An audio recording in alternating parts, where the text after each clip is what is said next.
And welcome to another edition of Quoth the Raven, Lewis Bright Raven.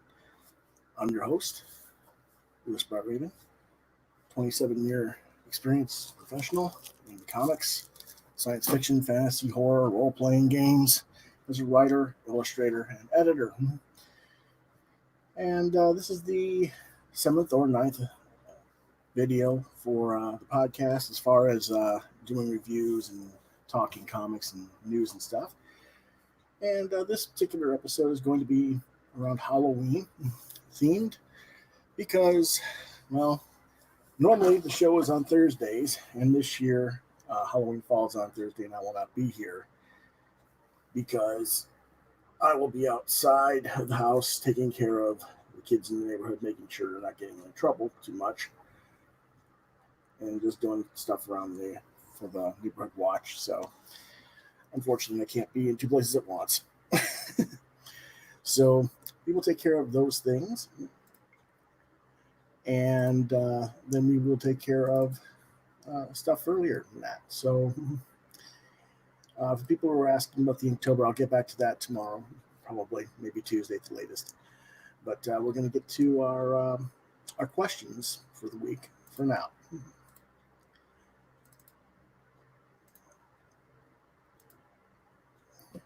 And our first question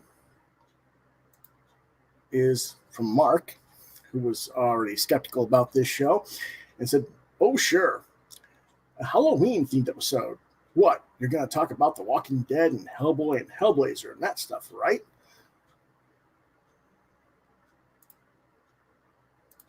Well, I'm not going to talk about Walking Dead, because if you don't know what The Walking Dead is right now, by now, you don't need me to tell you what it is. Hellboy, that's it. That's what you see for Hellboy. Okay, that's your talk about it. It's been around for 25, 30 years. You should know what it is by now if you're in the comics at all. So no, we're not going to talk about Hellboy. You've probably already seen the movies. You've probably already complained about the last one, so we're not going to get into that. Hellblazer, again, you've probably already seen the movie or you've seen the TV show that was on NBC, so I don't need to talk about that one. So no, we're not going to talk about that stuff. We're going to go into other things. Okay? So that answers that question. Our next question. Happy Halloween, BR.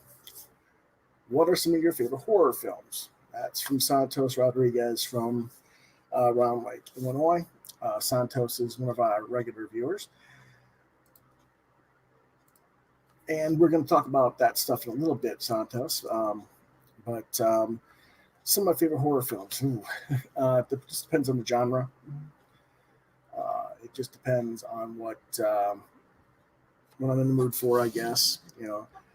But we'll talk about 10 or 15 films a little bit later in the show. Okay? Our next question. What are your favorite monsters and why? From Anonymous. Favorite monsters. I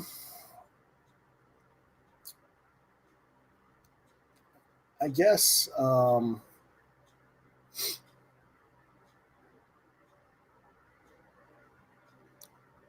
have to go with Dracula. The Bela Lugosi, Dracula, Creature from the Black Lagoon.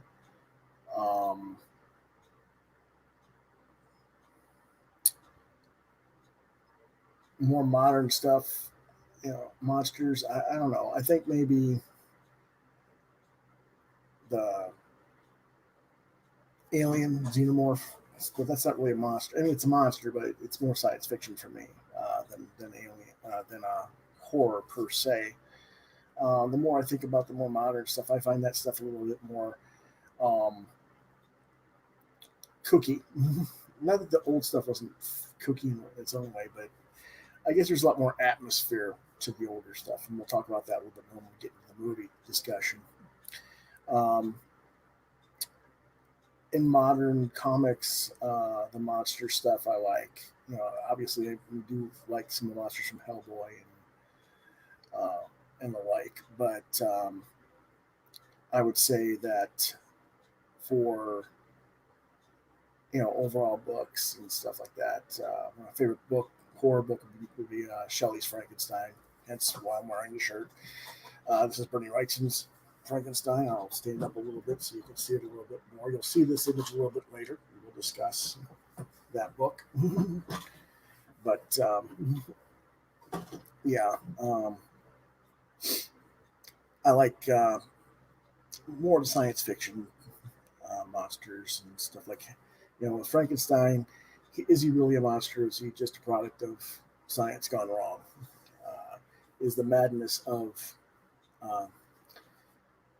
Victor, the scientist, more the monstrous thing than the creature itself type thing? I like that kind of psychological type of stuff more so than just lumbering beasts and whatever of that nature.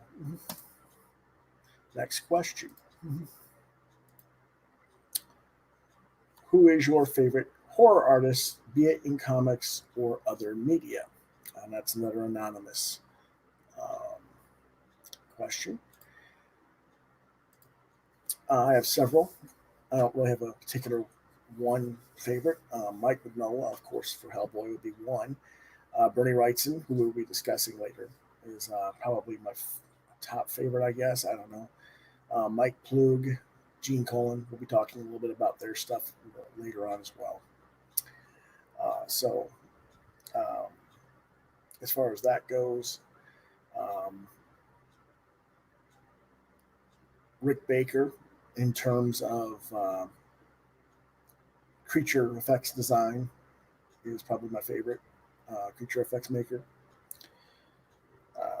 Special effects designer for costuming and monsters and that sort of thing. So those are probably some of my top 5, top 10 in that area. Be those guys. Mm-hmm.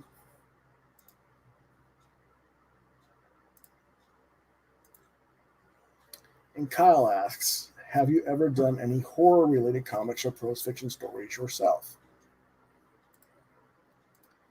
Well, yes, I have. I did a horror story, science fiction story called Atmosphere back in '93.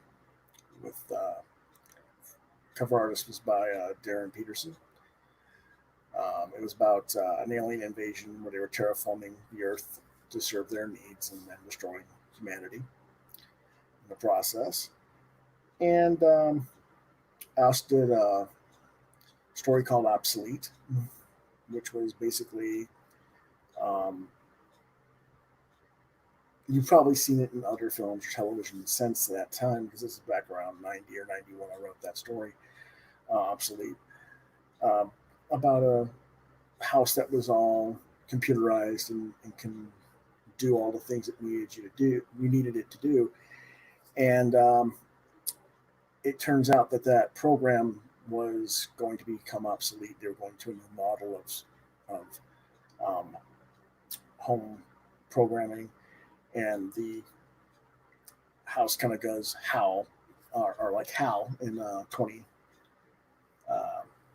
2000 in Space Odyssey, and tries to kill the family inside and stuff. So those are my 2 horror fiction stories that I can name off the top of my head. As far as comics, I did have a series called Midnight Angel that had vampires and werewolves and witches and stuff in it. That was around 94, 95. Didn't last very long. Didn't really feel it, I guess you could say. So I didn't do much with that. One day I'll return to it, but at the time I was doing it, it wasn't the right time for it. There was also a project that one of my associates, Alan J. Westcoat, wanted to do, called The Bus, and hopefully we'll get around to doing that someday. We did a print for it in '93, I believe, and we never got to tell the actual story because people were moving away from each other, and we lost track of each other, and we just only recently got a hold of one another again on the internet. So Yeah, maybe in the future we'll get to that story and tell that one. Okay, so now that's it for questions today. So if you have questions other than you know the kind of who the heck do you think you are type stuff, but or whatever, or nagging me, or sending me hate mail, I do get it unfortunately sometimes. Please email your questions to Quoth the Raven, LBR72 at gmail.com, subject QTR questions. And please indicate whether you want your name and locale read on the air. You don't have to have your name or locale read on air. Um, you can just do anonymous. You can just have your first name, your last name, you know, whatever. I'm pretty open on that, so that's not a problem. And let's see what else we got going on today, because we got all kinds of fun stuff. Let's start with Santos's comment and question about movies, since he asked me about some of my favorite movies.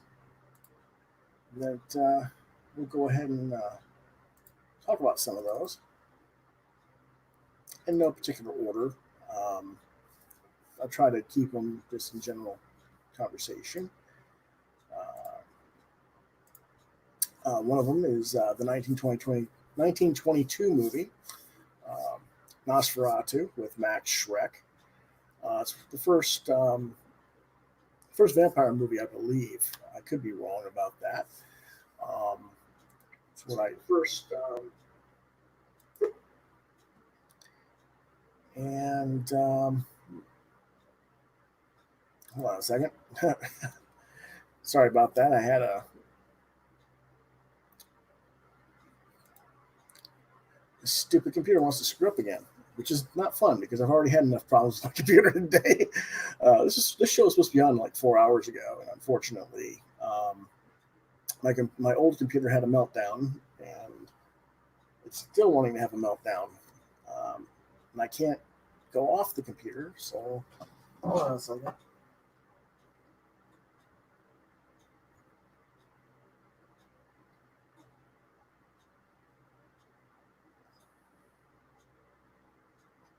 There we go. Yes, the old computer wants to have a problem. That's why it was causing me problems here. Okay, Nosferatu.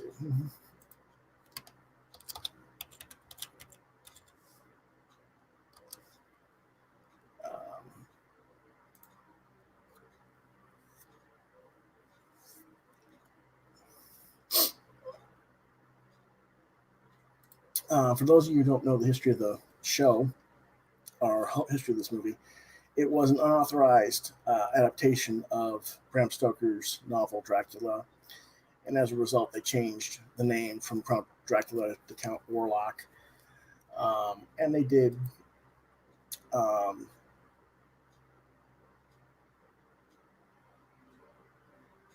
did other things that they changed um, to do the film.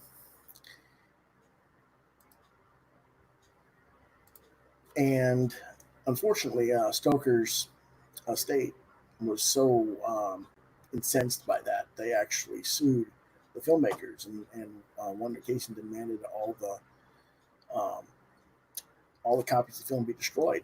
But somehow one survived, and it became ultimately a historical masterpiece of cinematic presentation as a result, because of that historical significance of what Stoker's estate did, which I thought was kind of funny. I mean, I get it in a way, but it's retrospectively a very funny thing that it became a classic in part because of that history. If they just left it alone, I don't know for sure if the film would have become as well known as it is, and done in the way it was done, that it would have been as remotely significant a film. Uh, It was originally released in Germany, and I believe it was not only just, what was it? It wasn't released in the United States until something like 7 or 8 years later, something like 1930, I think. But because of and again, that had to do with the whole lawsuit and other things about the Bram Stoker's did it done. I liked Max Schreck's performance in the film. Uh, at that time, it was a silent film, so the performances were a lot different than what we are normally used to in today's cinema. The films were shot more from a perspective for creating atmosphere rather than action or direct. Trying to think of a word here. Direct interaction between the characters, I guess you could say, as a result, because of the lack of vocalization in the film. So, but I happen to like a lot of the film shots and cinematography in the movie. I thought the costume design for Count Orlok was wonderful at the time. In fact, I did a Count Orlok for my Inktober from my vampire Nosferatu prompt. If that gives you any indication of my favoritism towards that particular film. So there was that one.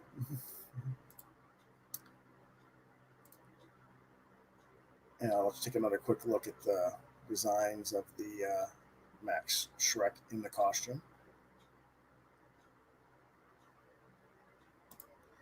And then, of course, if you're going to like the Nosferatu, you must like Bela Lugosi's Dracula as well. And I did, of course. Todd Browning did a wonderful job in that film as the director. It's from 1931.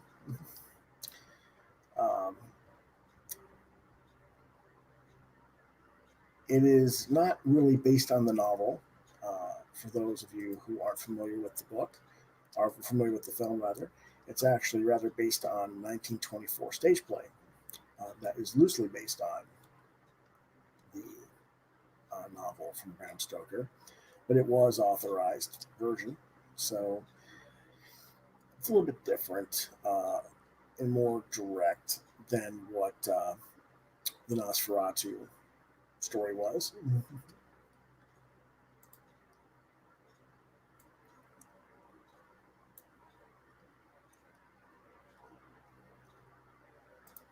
I happen to think that Lugosi, who plays Dracula in this film, became one of the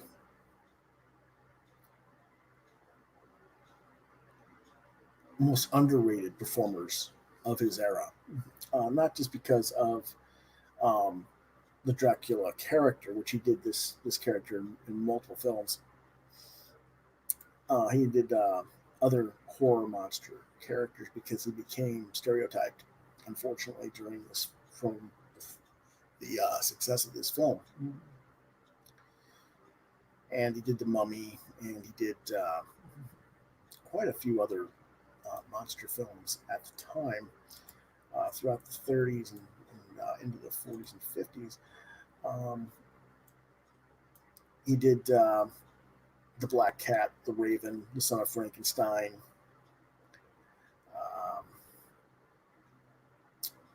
Just quite a few films. But the other thing was he was often paired off with Boris Karloff, um, who was more, for whatever reason,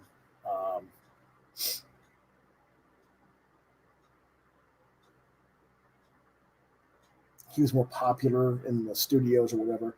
And anytime he did a movie with Lugosi, uh, Karloff got the primary billing, top billing on the marquees, which kind of frustrated Lugosi as well.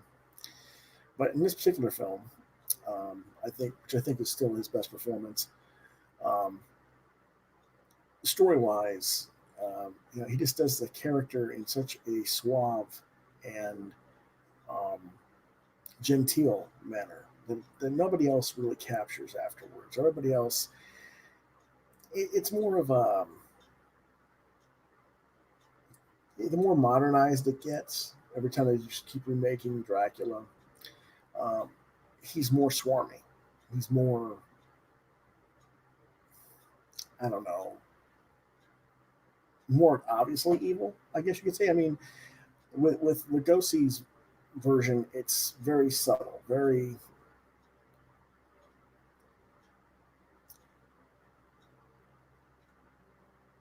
nuanced to a point where you wonder, he's the bad guy. You know that he's, you know, the monster, but he doesn't really ever seem to have that savagery, so to speak, that later performers in the more modern era of filmmaking, when they're doing this film with vampire films of Dracula, demonstrate. And I think I prefer that over the more modern types of the version of Dracula. So that's one of the reasons why this is one of my favorites.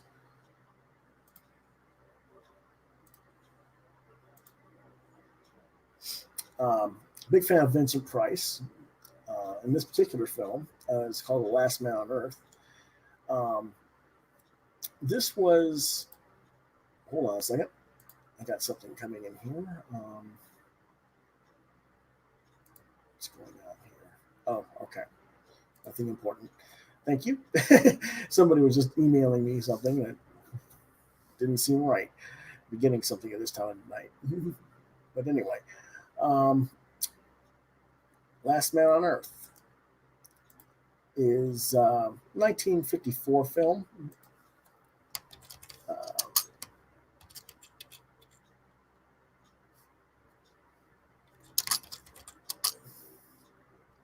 if I'm not mistaken, it might be 1964. I think it was 54, but I guess it was 64. Um,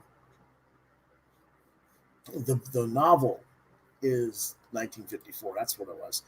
Uh, the the the movie is based on the 1954 novel I Am Legend by Richard Matheson, which has been adapted several times.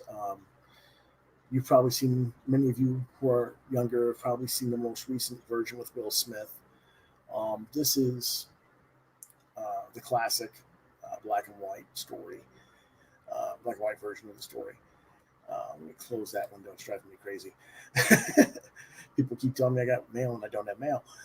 Um, anyway, it's with Vincent Price as your lead character, where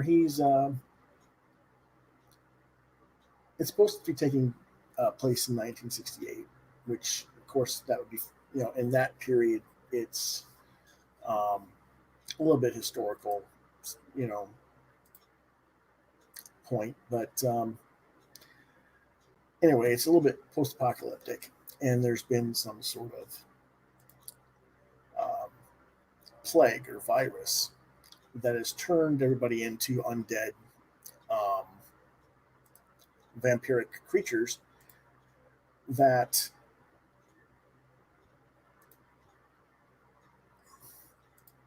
can't stand the sunlight, can't stand the smell of uh, garlic. They fear mirrors, whatever, all the vampiric things. That's not so much the case in some of the other adaptations, but in this particular case, it is. And every night, this doctor that Price plays um, goes out and hunts the creatures of the night, and then gets back home. And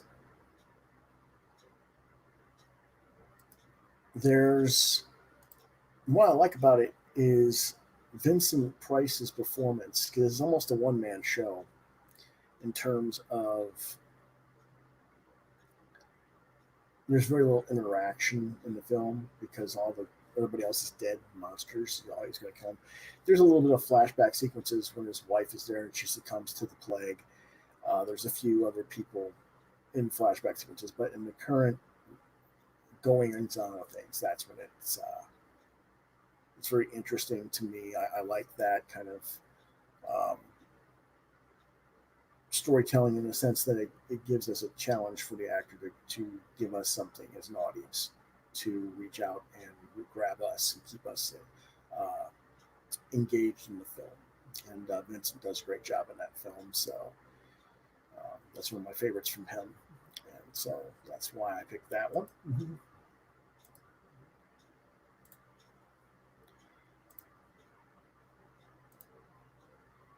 And so things, there we go.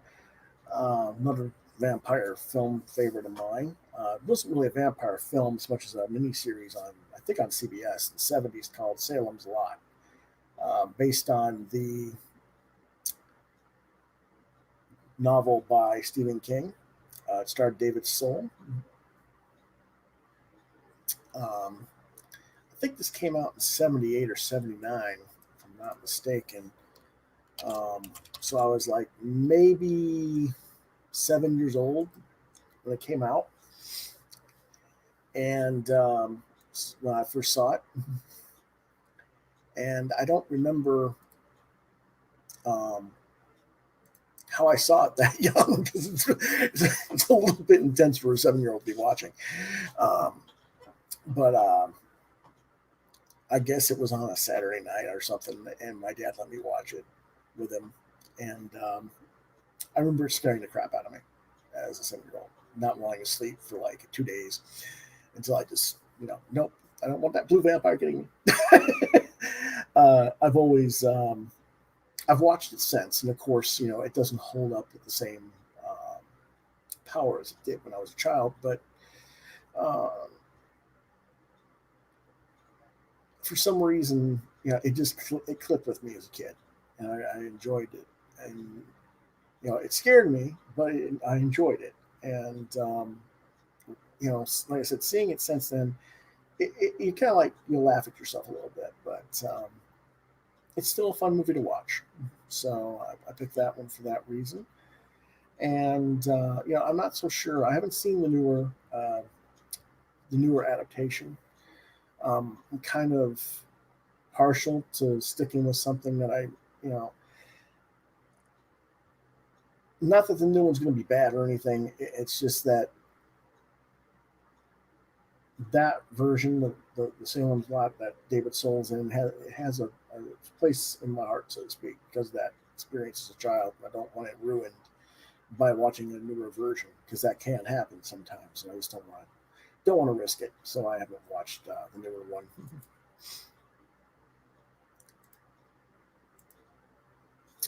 Yes. Here we go. Lost Boys. Now, Lost Boys, I think everybody knows this film. I hope everybody knows this film.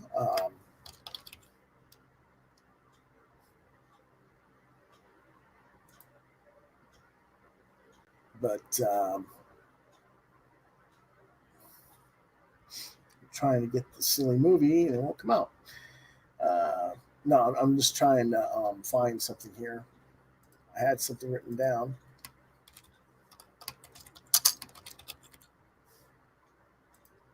There we go.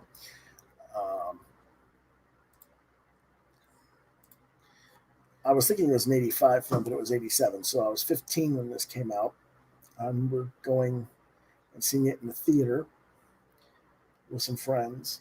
One of the things that makes this film so endearing to most of us comic book fans is the fact that the two vampire hunters are comic book geeks.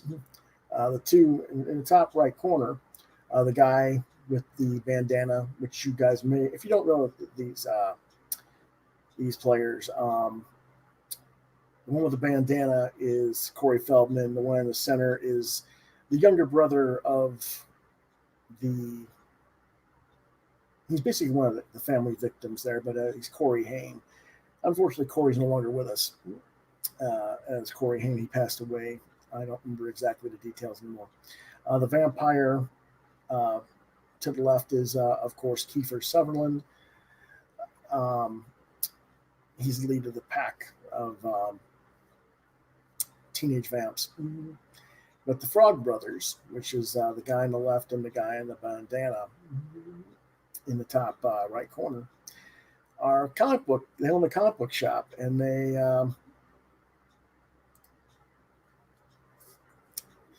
they're telling the other kid, hey, your brother's gonna just turn into a vampire. You got to kill him. You're gonna have to stick a stake in him. And it's quite funny about that. And Kiefer is just amazing in the film, in my opinion. He actually kind of intimidated me a little bit in the film. There's some wonderful scenes of horrific, like just really wild stuff that goes on.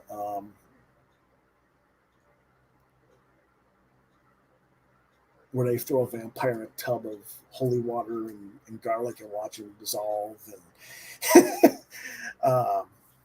they stick a vampire through deer antlers, and he kind of goes and gets staked out that way. And there's all kinds of cool stuff in the film. There's also little subtle things that are just kind of weird out stuff, where David, the character that Kiefer plays, I think his name was David. But anyway, he tells the one kid that he's trying to bring into the pack, he does a mental trick on him and says, "How do you like your maggots?" And the kid looks down. He thought he was eating rice, and he looks down. It looks like maggots, and he throws the box down. Little things like that. Just for a 15-year-old, really cool stuff. Very classic, wonderful film.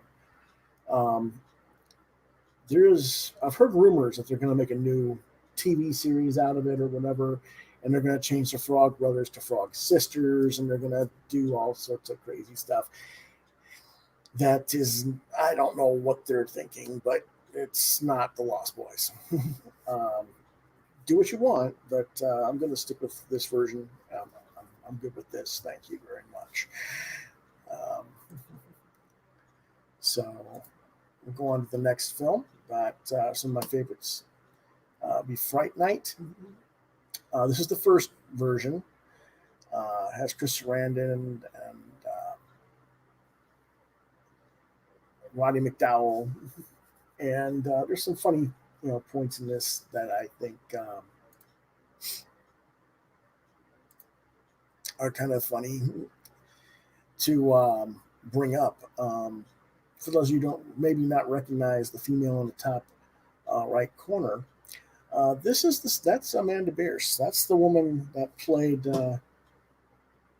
Darcy in Married with Children before she was in Married with Children. And of course, Roddy McDowell was the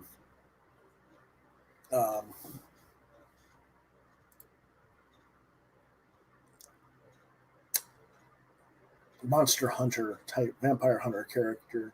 When he plays it on TV, he's not really one. And the kid goes out and seeks him out for help to stop his neighbor who's a vampire. His best friend is the guy on the left in the top, and he gets taken out and turned into a vampire, which is why you see him with the face with the. That's supposed to be. It's an X. It looks like an X, but what it actually is a cross was put against his forehead and burned him with the marks. What I also like about this is how dynamic the different vampires look. As you can see, I've done 3 different vampires from the movie. Each one of them has different facial structure and different vampire teeth structure. Let me see if I can bring that up a little bit closer.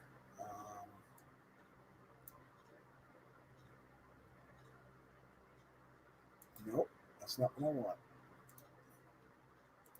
I wanted to. Nope, don't want to do that. I want to.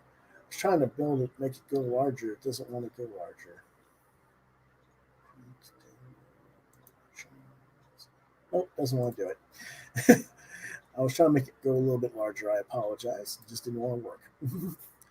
But yeah, I do find that quite interesting that they did that with the graphics. But that was another one of my favorites as a film for kind of a comedy and yet still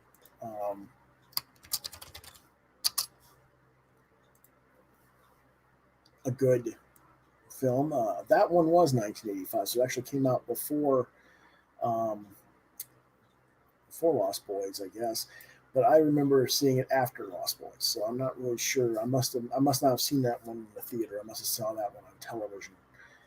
Um,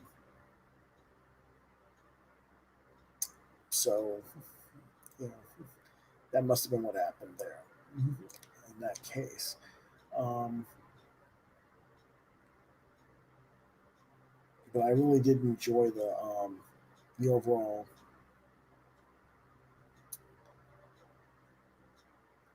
film as far as the comedic nature of it, and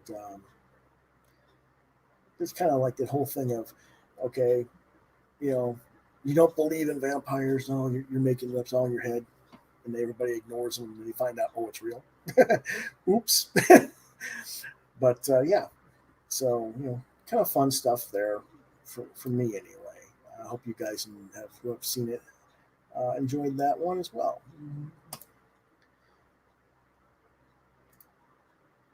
Our next one up is a classic. It's the Wolfman. It's one of Lon Chaney's first films. As you can see, it has Bela Lugosi in the movie. He was not star in the movie. Lon Chaney was as the Wolfman.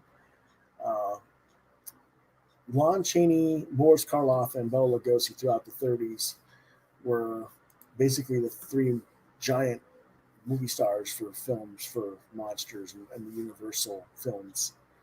Um, Triumvirate of monster films mostly. One of the three, if not two of the three, were going to be in almost every film in that era.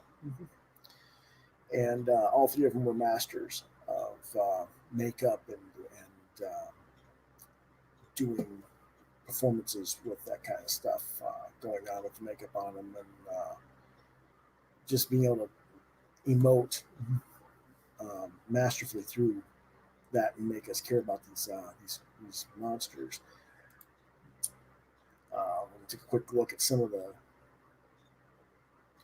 Hopefully, you can see the nice detail of the photos of the makeup for Lon's face in the film.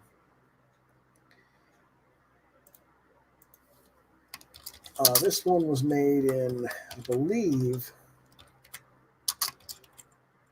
1941, maybe. I think it was. I think it was 41. Um,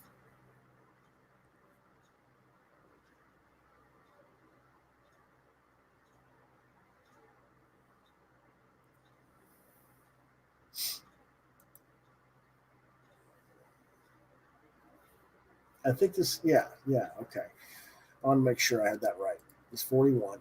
And this actually came out after a far lesser film, which was The Werewolf of London from 1935, which was not a bad movie, but it just didn't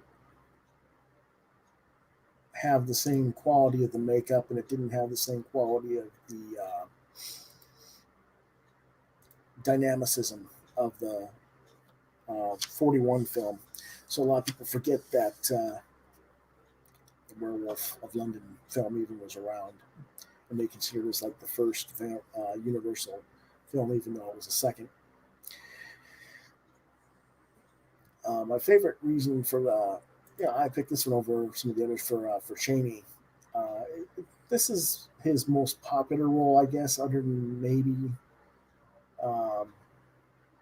I don't know. He did the Mummy, but if I remember correctly, um, but let me see.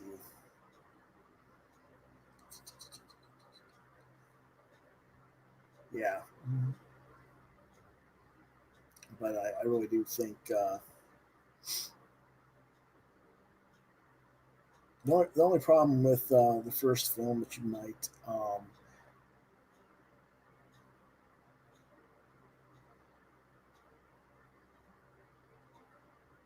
see an on-screen transformation from the human to the wolf in the first film in the original cut.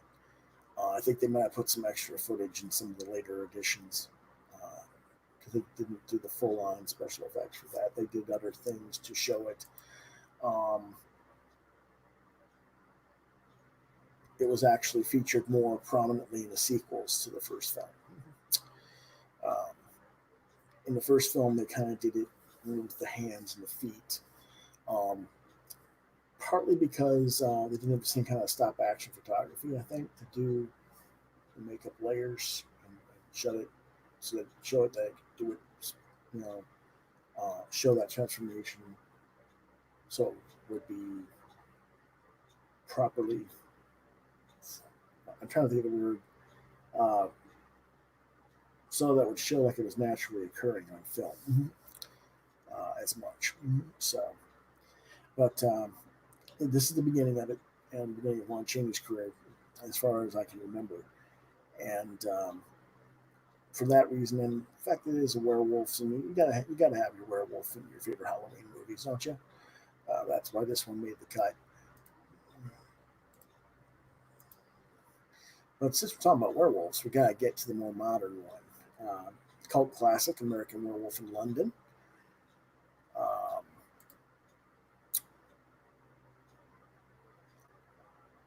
I'm gonna leave that up there for a while. I couldn't find um, the American poster. I believe that's the British poster for the film. Um, that's displayed on the screen. The top scene is one of the first transformation scenes for the character, where he gets transformed into the werewolf and his hands starting to change into the giant wolf paw. Mm-hmm. The second picture is his best friend that got mauled by the werewolf in the woods because him and his buddy got lost in the woods and they get attacked by the werewolf and he survives the attack, but his friend gets mauled and slashed, as you can see, uh, through the neck and face and everything right there. And I can't remember if it's like he did it as the werewolf or if the original werewolf did it, but either way, it's like the guy's a ghost or unliving type thing that keeps haunting him. Look what you did to me. Um, but the thing that really shocked me as the um, third photo, which really was kind of weird. If you, I'll put it back there in a second. But it was like there was a scene in the movie where he was dreaming or some sort of weird thing was going on where he was facing Nazi demons or Nazi werewolves, and this was what they came up with was these Nazi stormtrooper SS stormtrooper guys with machine guns with the helmets on their head, and I always thought that was really really funny. It didn't really seem to fit the film, in my opinion, at the time. I was like, "What's going on here?" I'm lost. And in subsequent viewings of this film, I've also noticed that sometimes it gets edited out. Um, I don't know if it's edited out for time or it's edited out because people don't think it has any place in the movie or what. But it seems to always get removed. I thought that was an interesting tidbit to point out. And the bottom screen is, of course, the love interest for the guy at the top, and that's the nurse that's trying to help him out, and that's she was played by Jenny Agutter, and at the time, I think that was I think I was like 13 or 14 when that came out. Let me see when that actually came out. It came out in '81, so it was like only 9. But I know I didn't see it when it first came out in the theaters. I think I saw it. Um,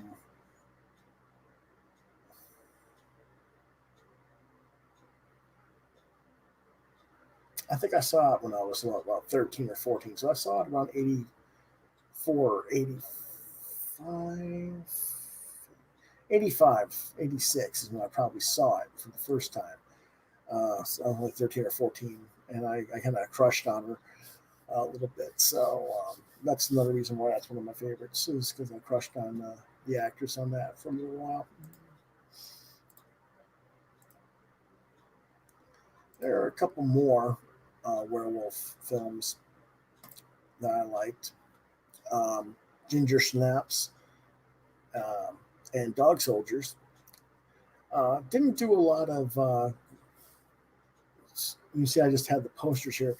Part of the reason that is because my computer decided to have a crankiness issue and say, we're not going to read your graphics. I don't know why. Just sometimes my computer must be fussy. Ginger Snaps is one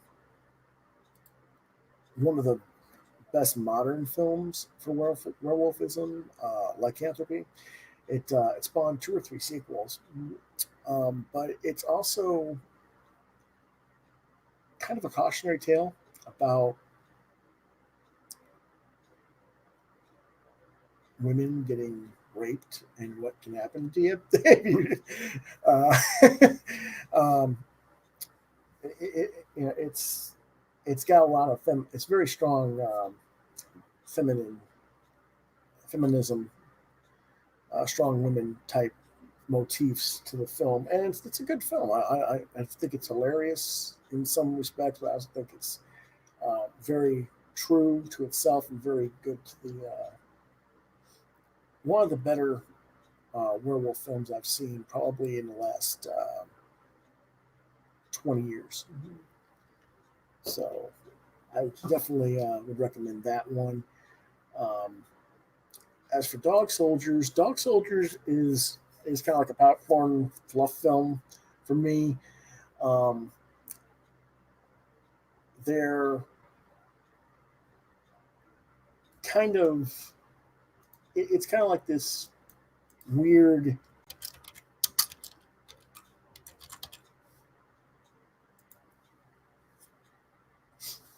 um,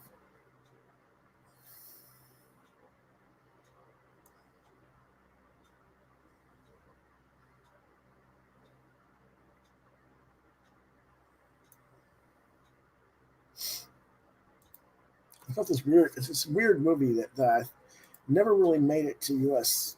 It didn't make it to the U.S. theaters. It actually got released as a TV film on Sci-Fi Channel, but it was originally filmed, I believe, in Germany. Um, I don't know if it was a German film or a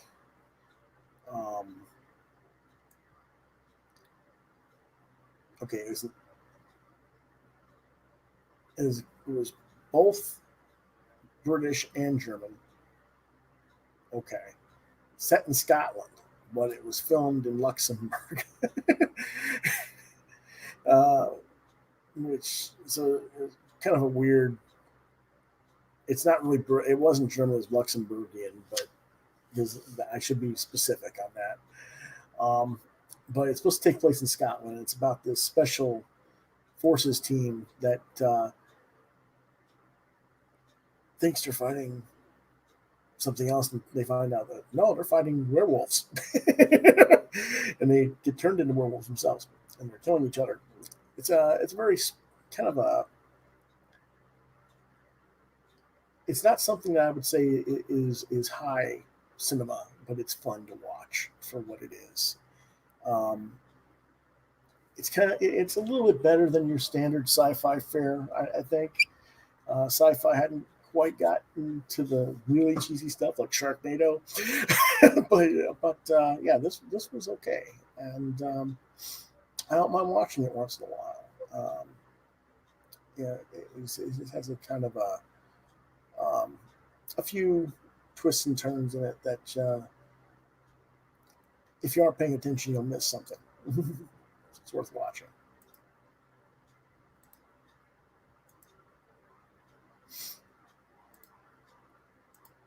Layoffs. So we have to bring in. We're talking about monster and horror films. The Creature of the Black Lagoon.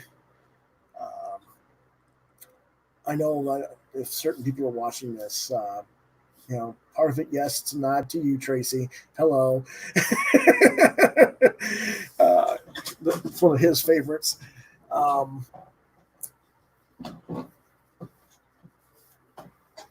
I think the best part of I don't know if the story is my favorite, but as far as watching the film, and you think about the stuff that had to be done at the time, it was being filmed because this was like 30s film, I believe. Um, let's see, when was this film? That's 54. Okay, still 1954. Um, they didn't have the water special effects. All this stuff was being shot underwater. Um, the amazing design of the suit, all the filming that had to be done underwater. Uh, you know, think about what was going on at the time.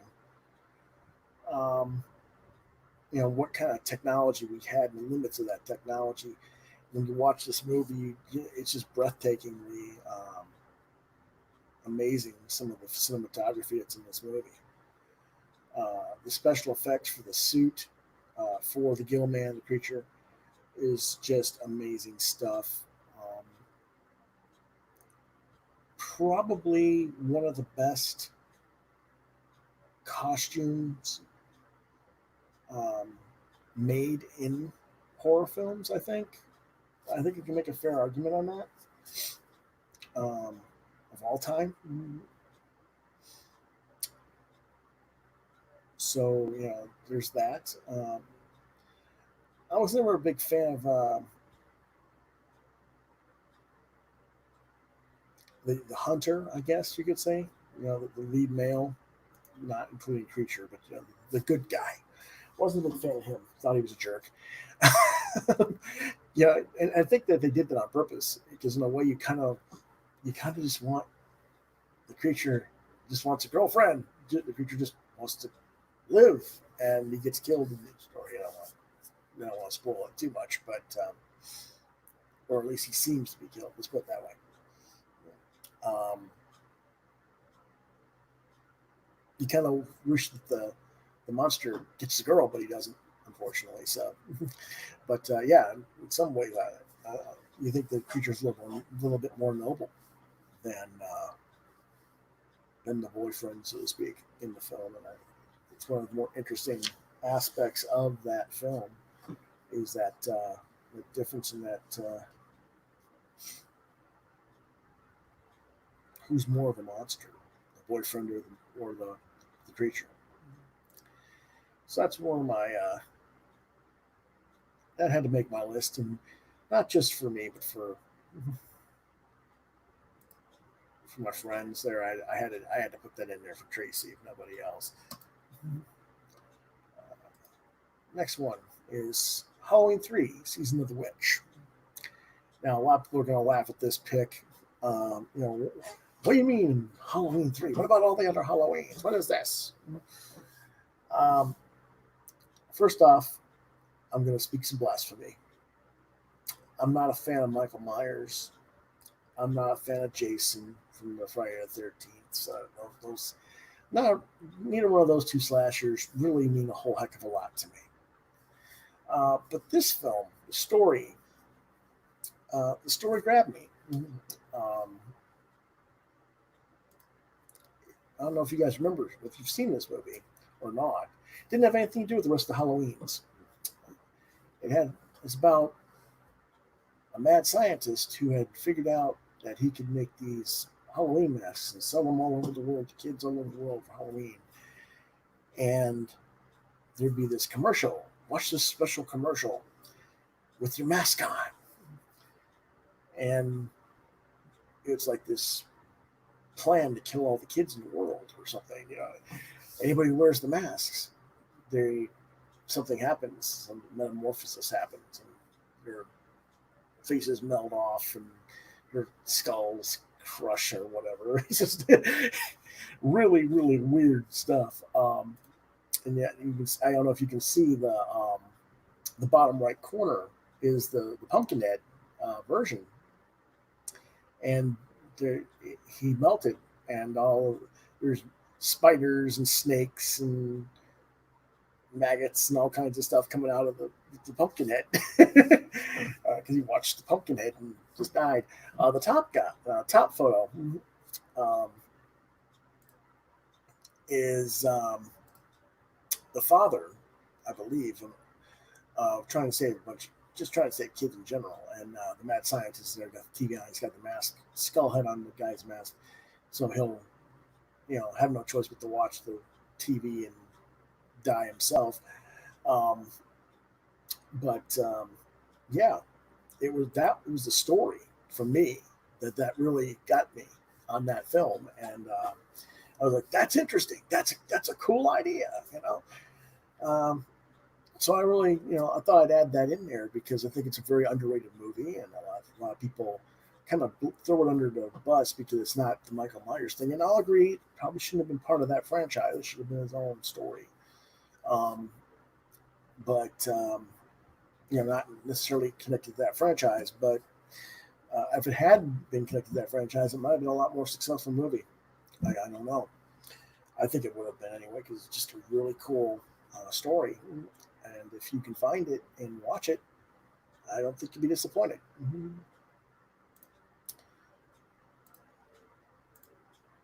I got a couple more here from Vincent Price, House of Wax and Madhouse. I'm not going to talk too much about them. Um, they're just really cool classic films.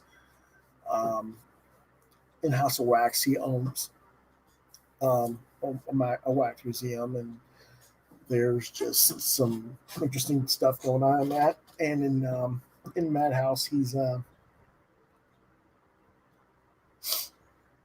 pardon me, he's an actor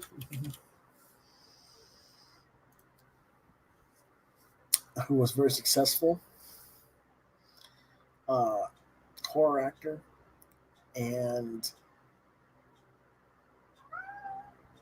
oh, hello, got my kitty here. Wants to say hello to everybody. Um, it's based on a movie based on a book called Devil Day by Angus Hall. Um,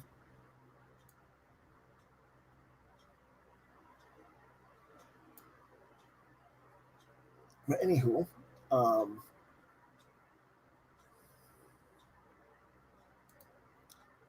in the movie, um, Price is going to get Price's character is going to get engaged, and his fiance gets killed, and seemingly by him, but they acquit him of the crime. But he goes to a mental institution because he's lost his girl and everything. And years pass, and he gets released from the mental hospital, and he becomes the character that he was more famously known for playing, called Dr. Death, and goes on a little bit of a crazy thing going on there. But um, so um,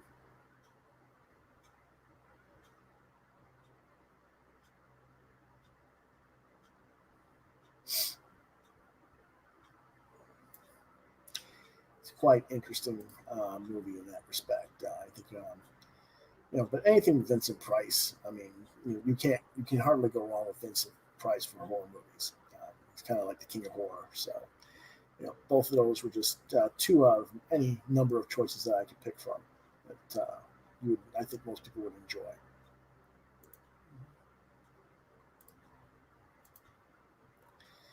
Of course, we have to go with a little more modern. A Nightmare on Elm Street. This is pretty much the only slasher character I kind of like, because he's not really just a slasher character. He's kind of a figment of your imagination type character, because you give him power through your dreams, and he can do other things besides just have the glove that cut people open and stuff. I believe this was a 1985 movie. It might have been 86, maybe a little bit later than that. Let me check real quick. It was 84. Okay. I didn't see it until 85.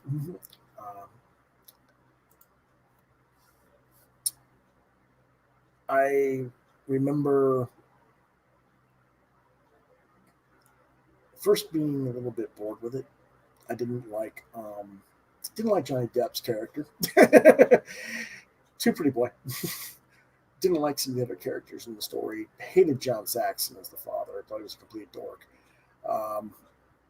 Complete jerk, ignoring his daughter. When daughter tells you you're something wrong, you listen. But there's some scenes in it that I think are a little bit risque. The infamous bathtub scene. I'm not going to I'm not going to go any further than that. If you've seen the movie, you know what I'm talking about. If you don't, well, there's a reason why it's rated R. But anywho, crushed on Heather Langenkamp for a while because of that movie. Not going to deny that.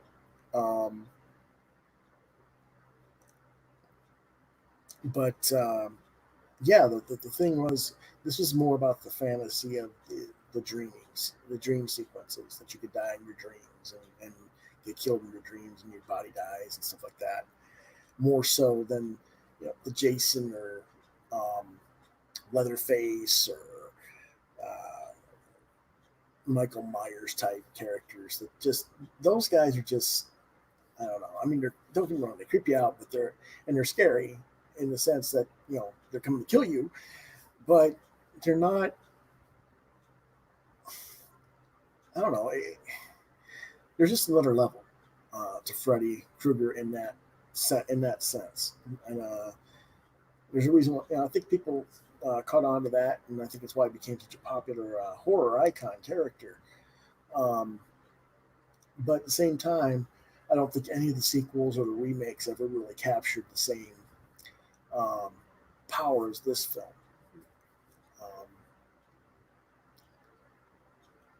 I did happen to like one of the sequels, the Dream Warriors episode. I don't remember which episode that was. It might have been episode 4, where each one of the characters that were in the dream worlds had their own abilities that they gave themselves to try and fight off Freddy, even though they were getting their butts kicked. It was just interesting in that respect that they had that element in there. But other than that, none of the other Nightmare films for me really captured the same nuance and same essence of thrills as the first film did, as this one did. So that's why I put this particular one up there. And also, one of the funniest scenes I think in a horror film is depicted at the very bottom here, where she's on the phone and Freddy, she's in the dream sequence, she's on the phone and he's like, give us a kiss, give us some tongue. That was a little bit hilarious. Oh, you don't want to give me some tongue? Okay, well, I'll just shred you on the bed here, with all the feathers here, see? So there is that. So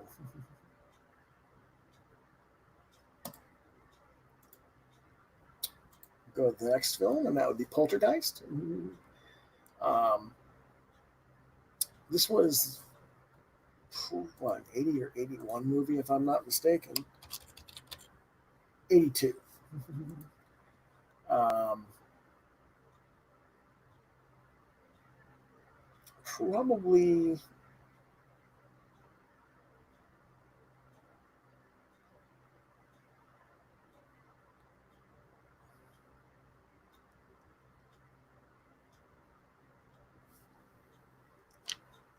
it's hard to explain this one because Poltergeist has a long history that people may or may not know about. This was originally supposed to be a Steven Spielberg film.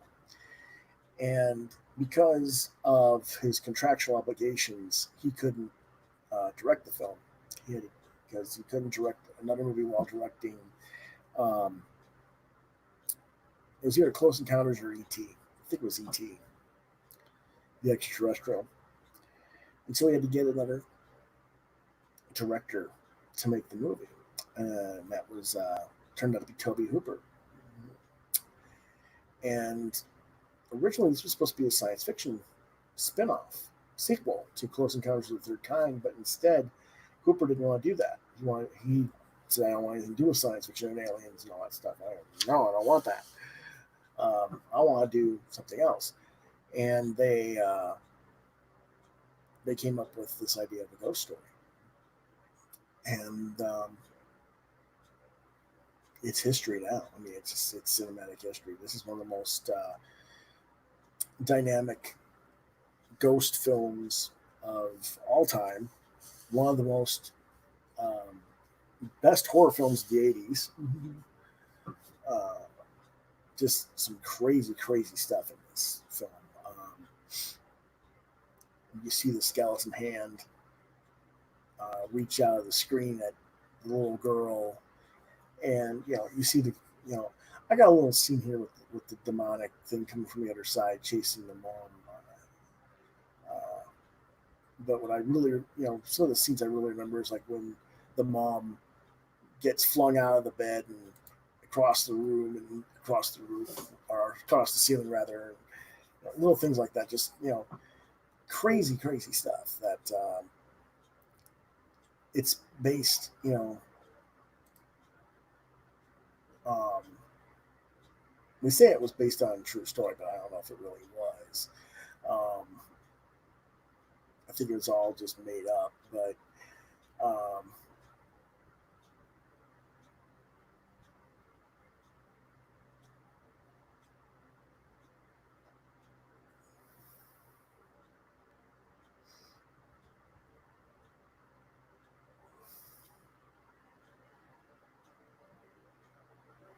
it's hard to say.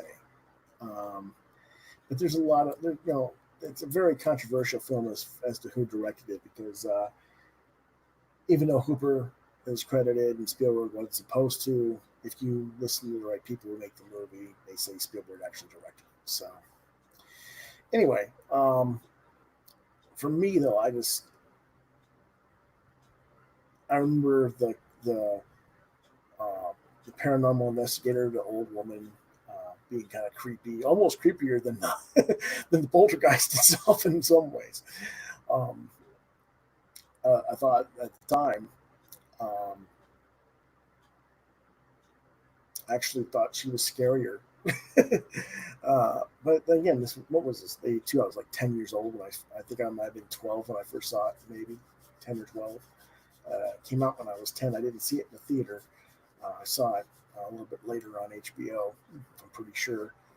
My parents were not the kind to go to see supernatural or horror film stuff, and I didn't have friends that would take me to those kind of films at that time. So um, I just remember it being really weird, and I remember being kind of freaked out when they were kind of like thrown into the mud pool, mud slide mess uh, stuff going on. But yeah, good movie, uh, classic. I think it was remade in 2005. Probably didn't need to get remade, and I haven't seen the remake, so I can't say. But I'm kind of a classics guy, I'm not into these remakes.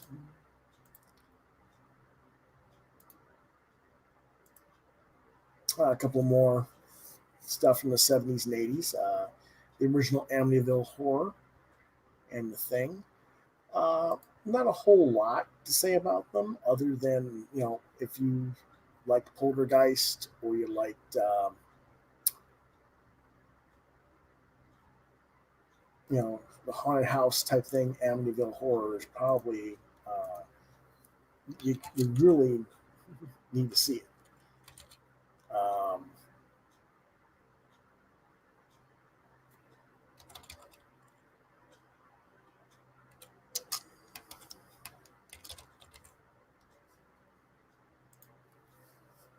It was Amityville Horror was 79, so I was 7 when it came out, and I didn't see it for much later. I probably didn't see that film until 84 or 85 on TV. Probably saw a little bit of edited version, if I'm not mistaken.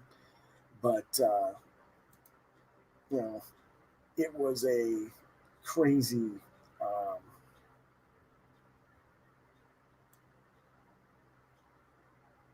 crazy story.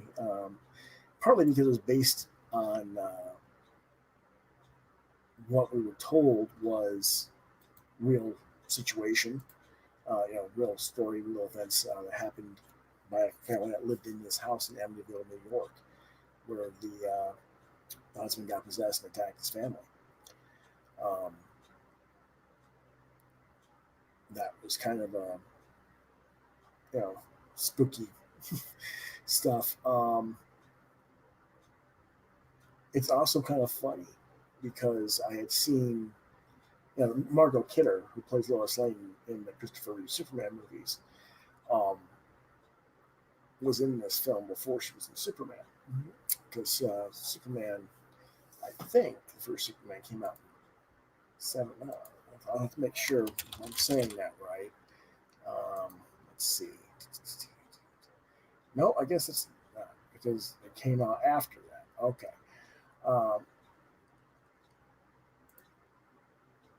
Margot Kidder was in this as the wife, and there are scenes where you see her nude or partially nude, state of undress,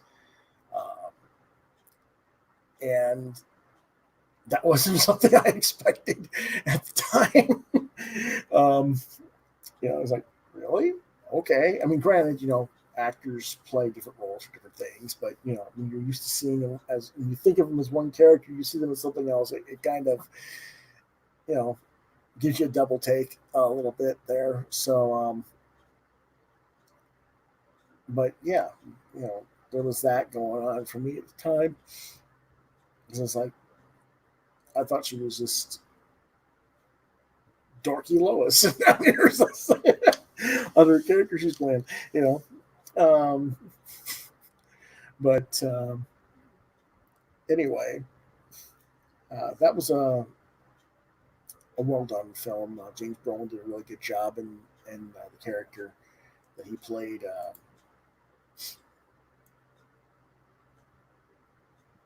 Um,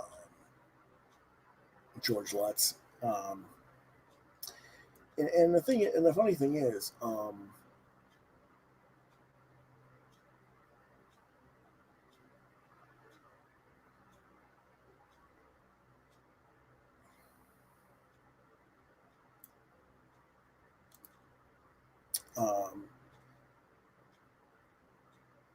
when I say Kidder, not expecting her to be that, she also actually won a Best Actress award for her performance in that film. Not an Oscar, but from one of the other film Academy type awards.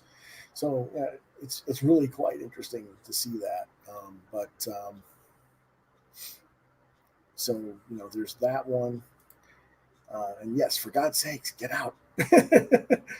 uh, just a really, if you haven't seen the classic one, because I know there's been more modern ones, go see this one.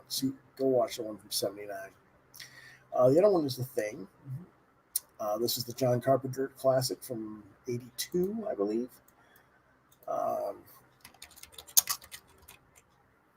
It has Kurt Russell and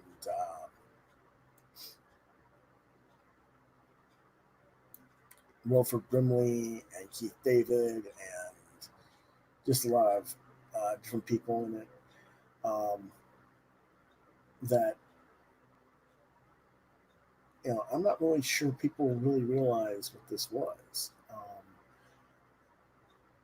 Because originally it was supposed to be um,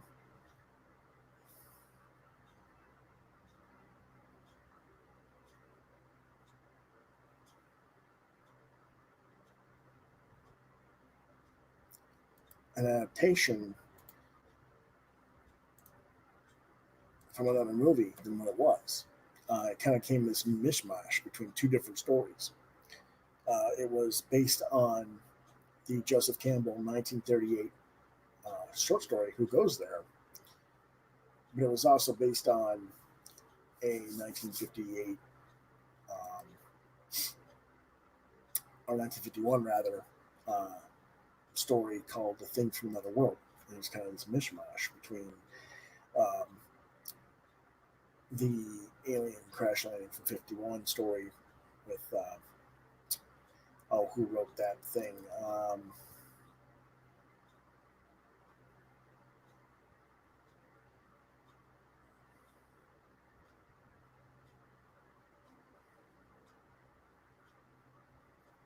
Mm,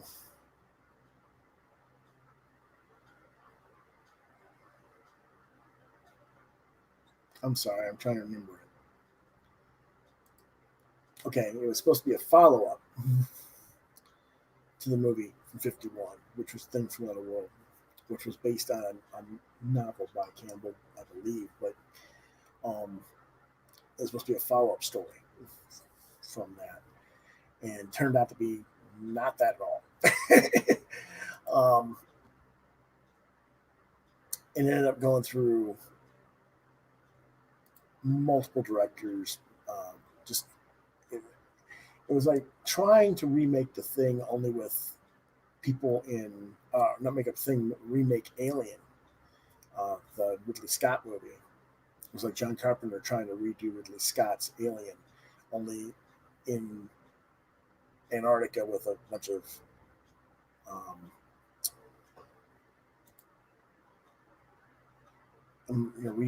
researchers in Antarctica, and it didn't work out at all in that respect. But what makes it such an interesting movie is the fact that they were trying to do some of the things that were in Alien, uh, where the thing can do shape shifting and take the form of other um, cast members and stuff like that. Um, it was kind of sort of similar to when the aliens would impregnate, so to speak, or put their offspring inside a human host, and then the host would uh, chest burst, and the alien burst out of their chest and stuff like that. It had very similar.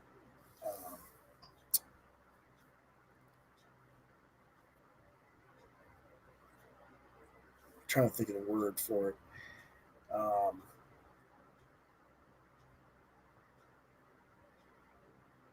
Similar undertone of tension, similar undertone of not conspiracy, but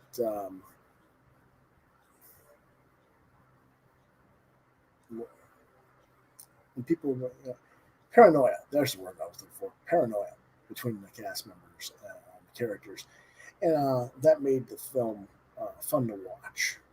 And Russell being still relatively young at that time, he'd just come out of in the early '80s. He was just coming out of his Disney contract as a Disney actor, I think.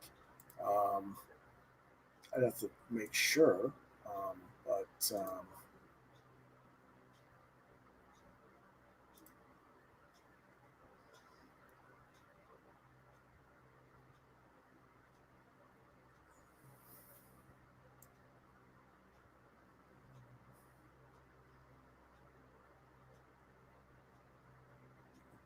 yeah, it wasn't really until um,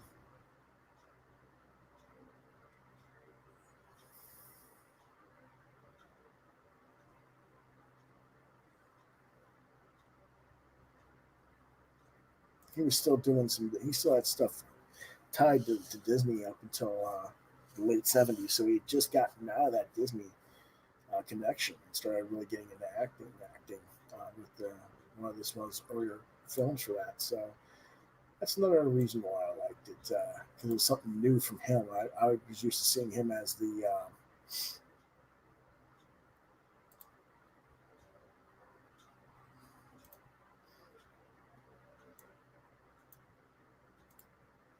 kid from the other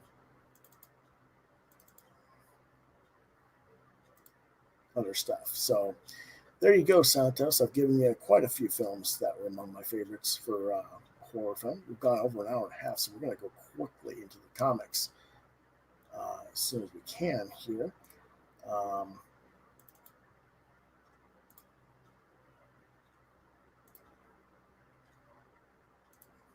As soon as this computer stops fighting me. There we go. And we're going to start with Beasts of Burden.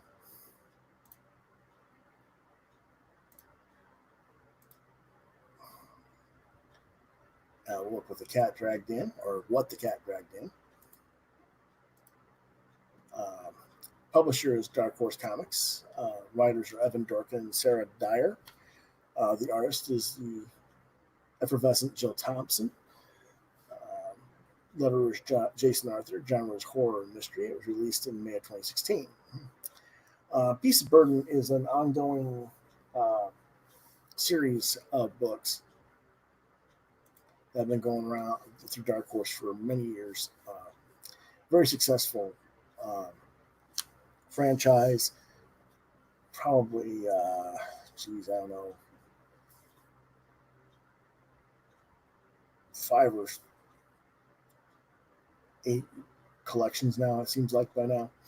But this particular story, what the cat dragged in, is a one-shot storyline, so it's a perfect entry point. And it's about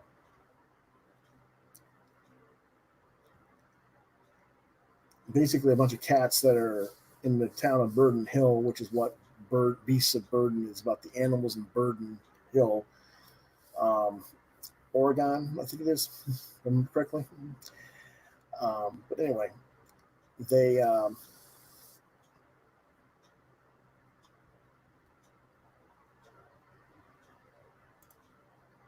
the cats are looking for something that's going on that's kind of weird and crazy, and they find out that there had been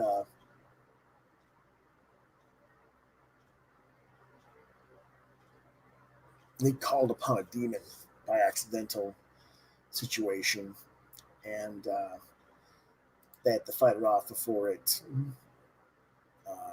escapes the house that had been called through and takes over and does damage to the world. And this is the scene where they are facing off against the demon. Again, I can't really enlarge the screen much more than I have, and I'm sorry about that.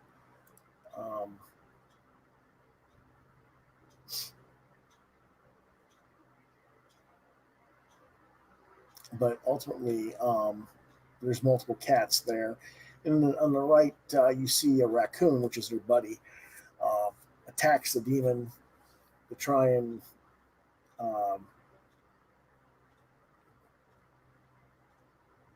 hurt it, and gets smacked around for his troubles.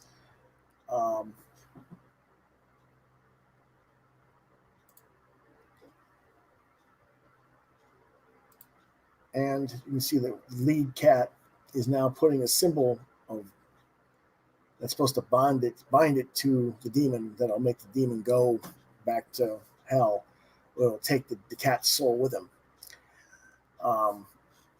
Only she tricks the demon because she uses blood that's not her own. She uses blood that's from the raccoon from when the raccoon got injured and puts it on her head so that the bond doesn't count to either one of them. But for whatever reason, it works, and the demon, destroys the house, but they escape. Mhm. And that's pretty. To me, it's one of the more fun stories. It's a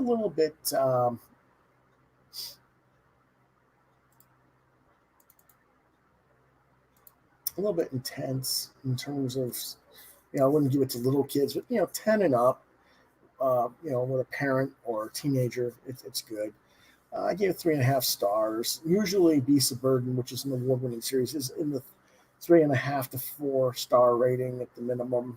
Some of them are 5 star stories, but this one was a. The only reason this was a little bit of a 3.5 is because even though it is a standalone adventure, um, there's little nuances of things that makes you go, well, if you didn't know about this, you might scratch your head going, what's going on with it? But it's not too bad, for a one shot. It's really well done. So,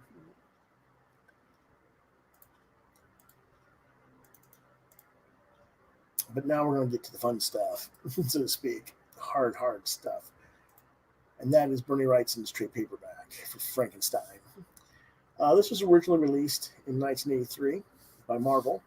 Um, then Underwood Miller re-released it in 1994, and that's the cover that you see depicted. That's the version I own.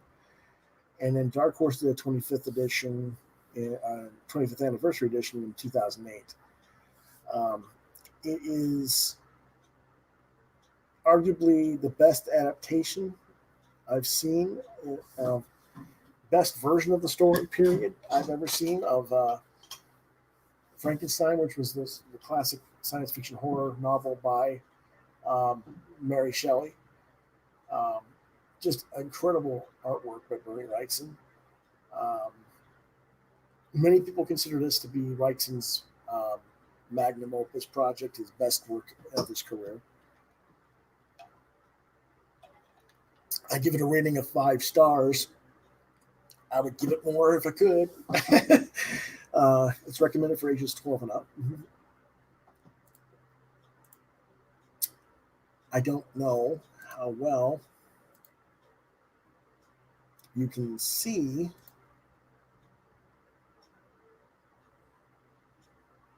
the the amazing artwork in this. I mean, like I said, I really wish I could find a way to enlarge this more. Um,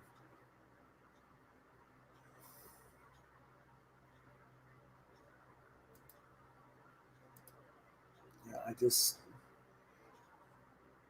I feel like I'm not giving you enough of the artwork with this, but it's just incredibly gorgeous, detailed black and white crow quill scratch line work. Um, this is the cover um, without the text and everything. Um, just an amazing gatefold piece, double page spread. Um, some more individual shots. This particular book isn't really a comic so much as a book that has the story of um, Frankenstein written in with Wrightson doing um, full page plate art, or pinup art, if you will, that are from specific scenes of the story. Um,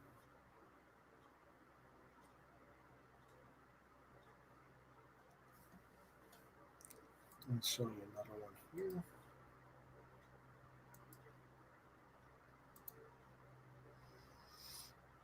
This is Dr. Frankenstein, Victor, in his lab writing notes with long croco pen. Um, just it's just amazing stuff. Uh,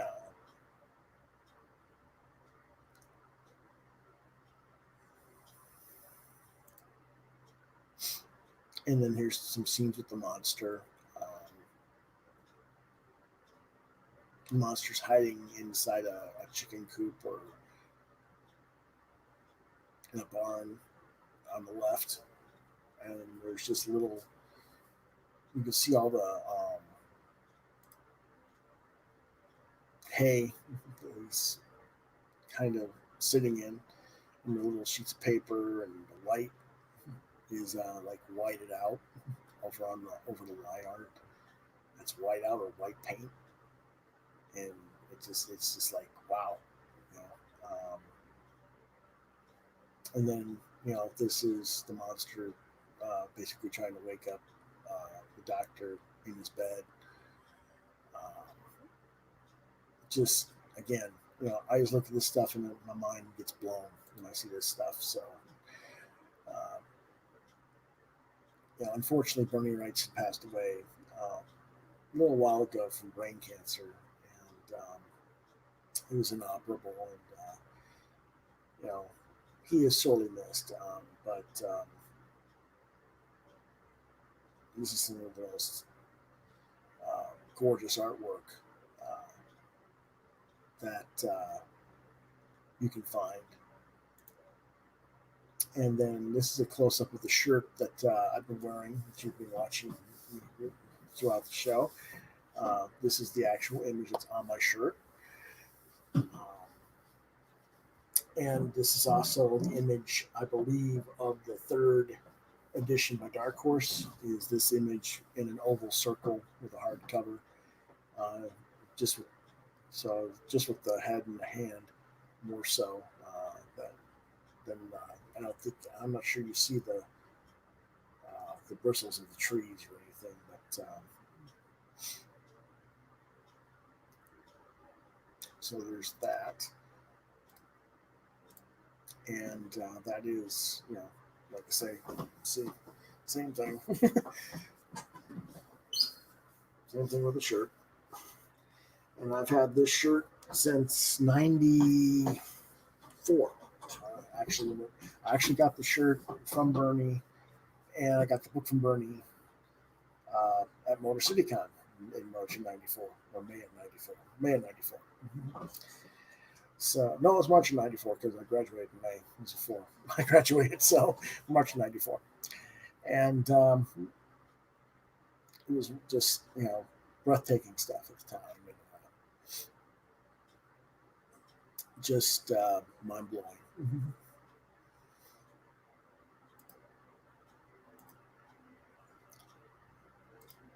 And I would show you more of that book, but unfortunately, I don't know where it's at right now.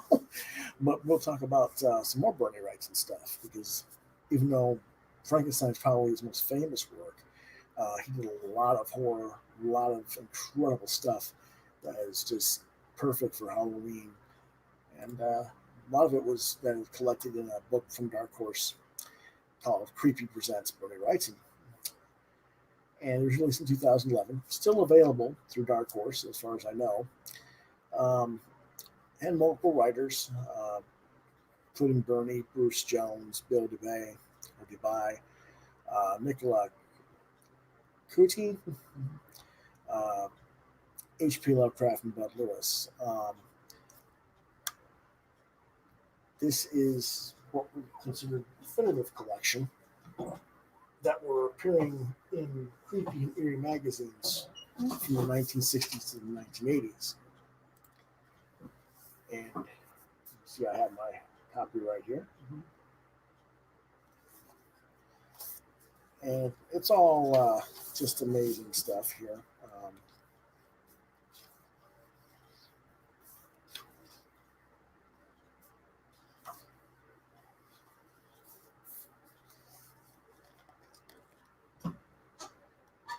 He adapted Edgar Allan Poe stories like The Black Cat.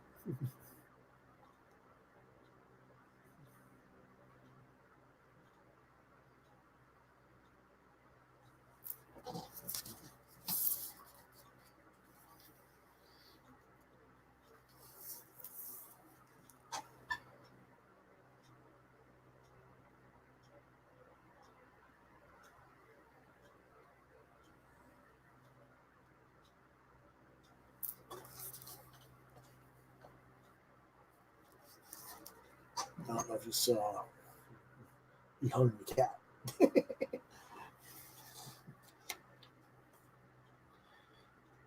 He kicked the cat. He drowned the cat. He hung the cat.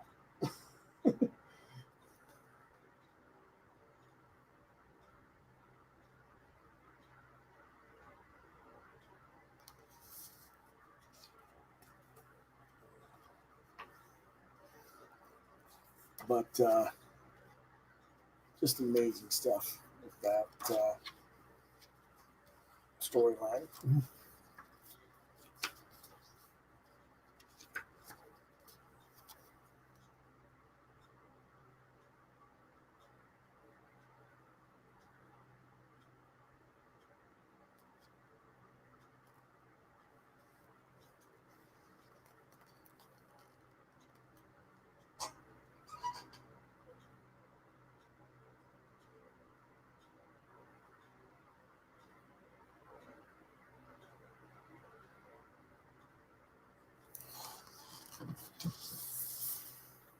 As you can see, just incredible gorgeous stories.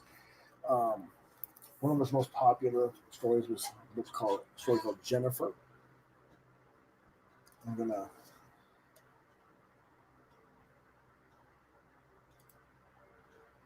nope, it's not doing it. Let's see if I can do it. Nope, it's not gonna do it. Anyway,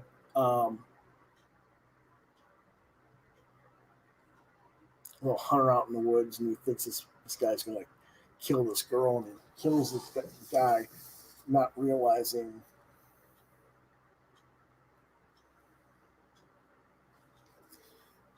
that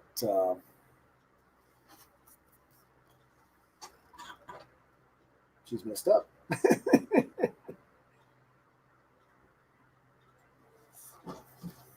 And that's why he's trying to kill her, was to put her out of misery. And he tries to keep the person alive and take care of her because he killed her caregiver, so to speak.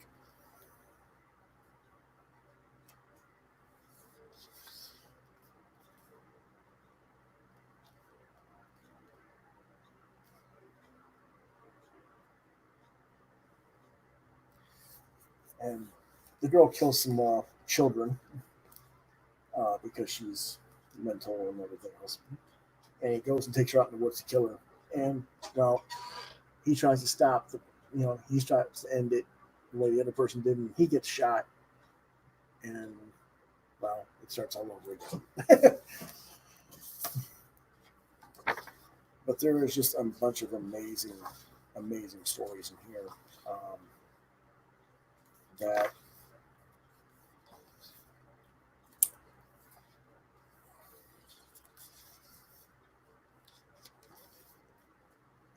are just amazing artwork.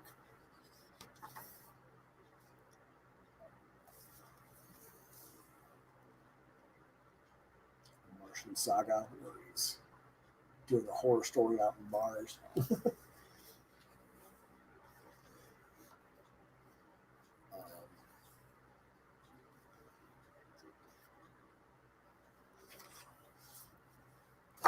Each done in these specific layouts of 4 long way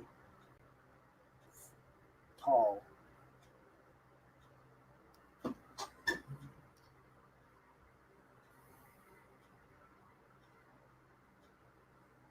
And it's basically a poem with each one on this particular story or this particular event.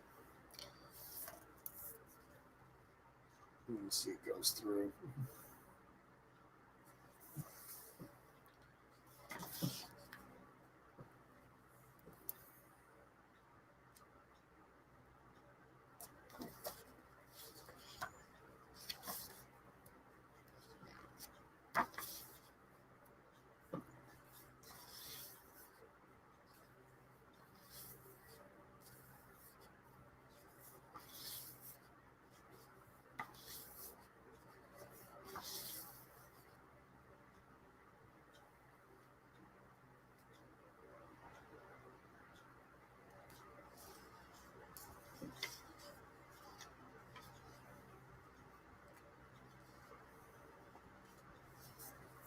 A little story called Nightfall. They show a little bit of the prologue where parents are taking the kid and telling him to go to bed. And the monsters are coming out of the shadows in his bedroom. He's asking for help.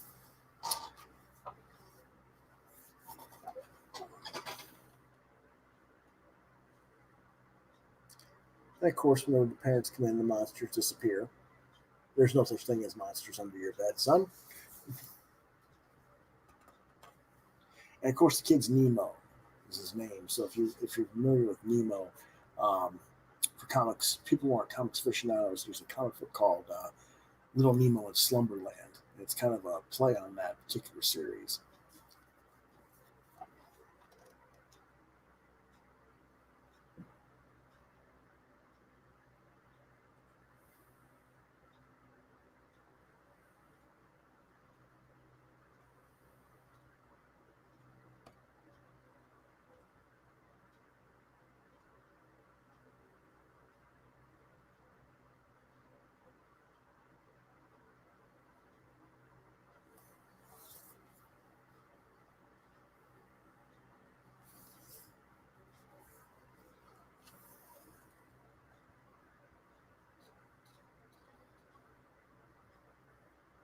The parents had told them, "Don't want to hear another sound out of you."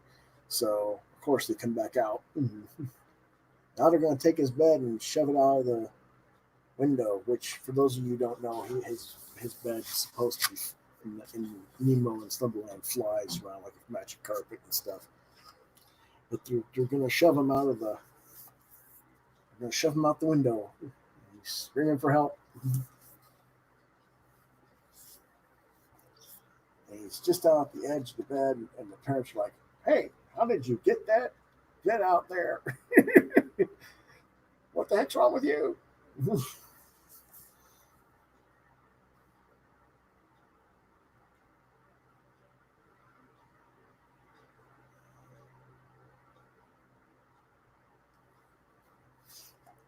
But he's like, "Okay." Father's like, "All right, you can sleep with me tonight." But of course, just for the night. You'll learn that there's nothing in the dark that can hurt you. Yeah, right. Right, Dad. So, stuff like that. It's just, again, some of the most gorgeous artwork uh, ever to grace a page. Um,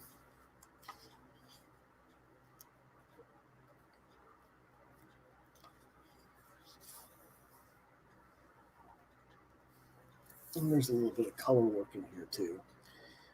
The Muck Monster's kind of a combination of both um, his his affection for Frankenstein and a character he became very popular. Bernie Rice became very popular for doing called Swamp Thing from DC, and this is kind of like a combination of the two.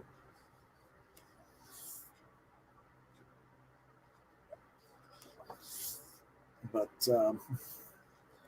I'm not going to show the rest of that right now. But he does some really cool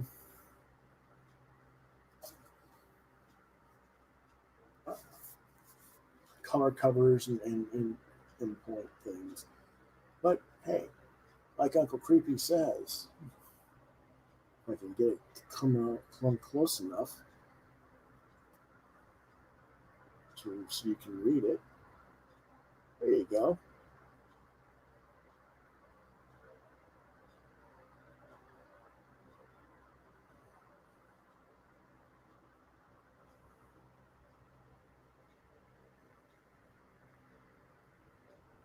So don't take my word for it or Uncle Creepy's. Get a copy and read these for yourself. Now I'll take care of. Whoop, there we go. I'll take care of Bernie for the night. We'll talk about Bernie again another time. So we're going to talk about The Eyes of the Cat by Mobius and Alejandro Jodorowsky. Originally released in 1978. The modern version was released in 2013. This book is the original version, the 78 version especially, is expensive to get, but it's a must for Mobius collectors. It's a story about a cat and a bird and a human who interact on a apocalyptic dreamscape.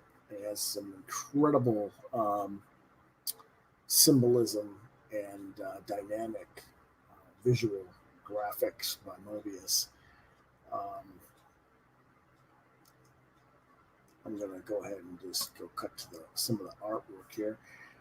As you can see, there's the bird with eyes in its talons, and he flies to the human, hands him the eyes.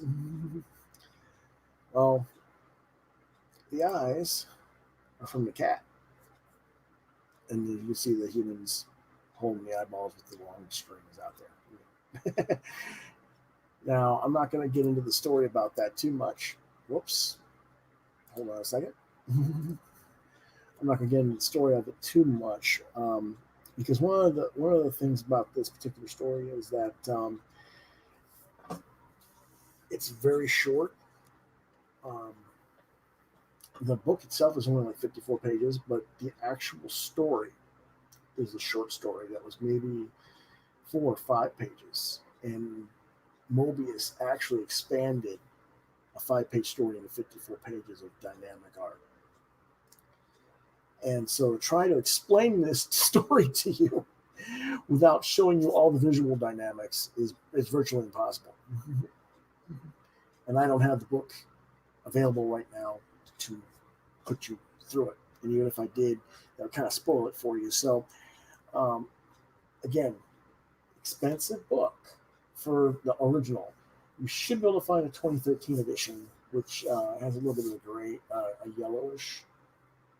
I took the pages from the yellowish version to make it look like it's kind of like a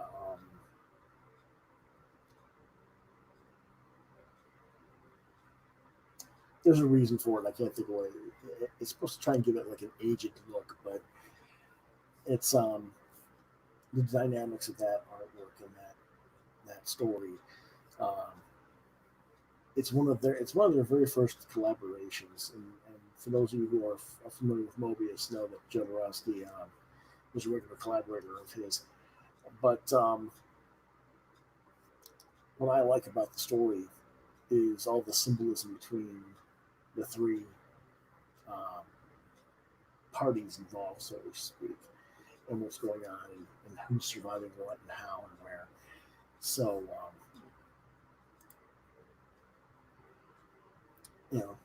I happen to like that a lot. And,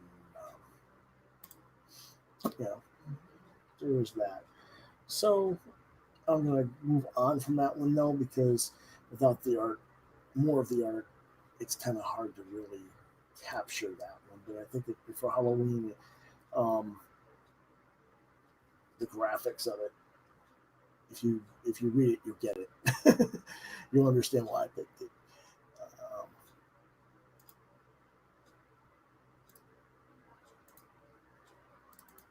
Our next book is The Halloween Legion. Again, published by Dark Horse. Writer Martin Powell. Artist Thomas Boatwright.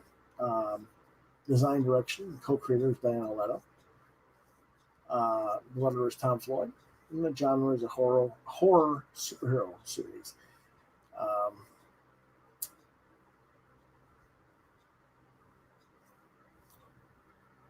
Just give me a second here.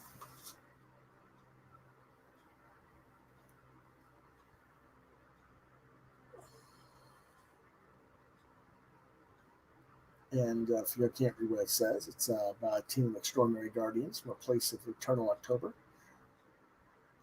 Protects this town of Woodland from supernatural menaces. This is definitely something I would go for all ages. 4 or 5 stars. And this is the actual book. It's a very nice, shiny hardcover.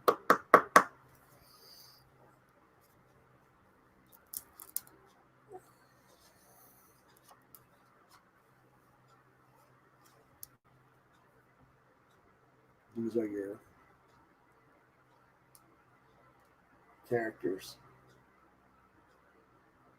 Skeleton, the witch, the devil, the ghost, and Autumn, the black cat.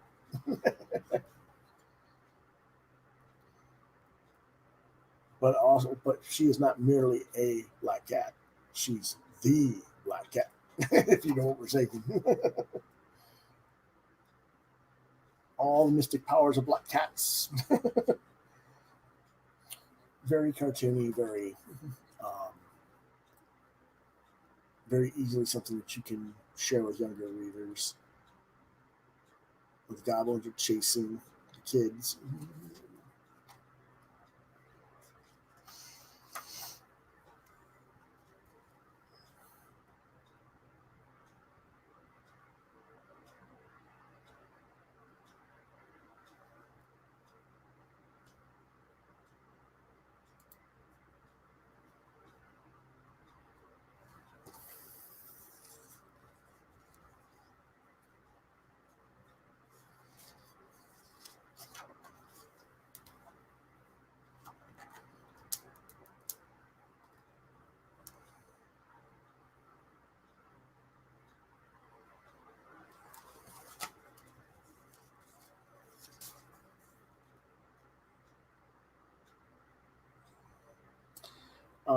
There's a few language pieces in there. One says for crap's sake, and of course, warns the kid for using it too, but she's a teenager, so I guess it's, even though I said 8 and up, again, it's kind of a little bit older book, I guess, but I could see an 8-year-old reading it with a parent and saying, "Hey, don't use that language." um,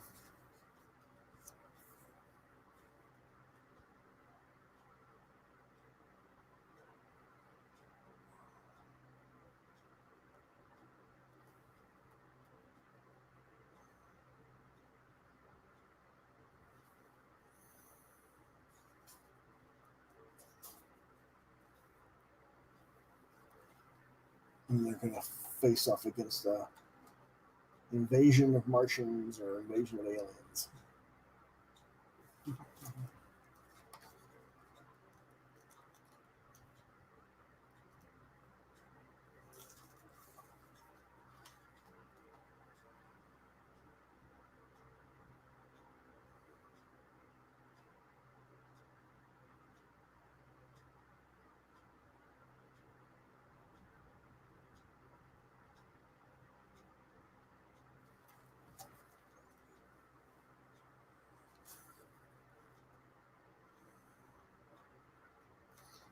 But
I'm not going to go through the whole book, but beautiful artwork, really fun story.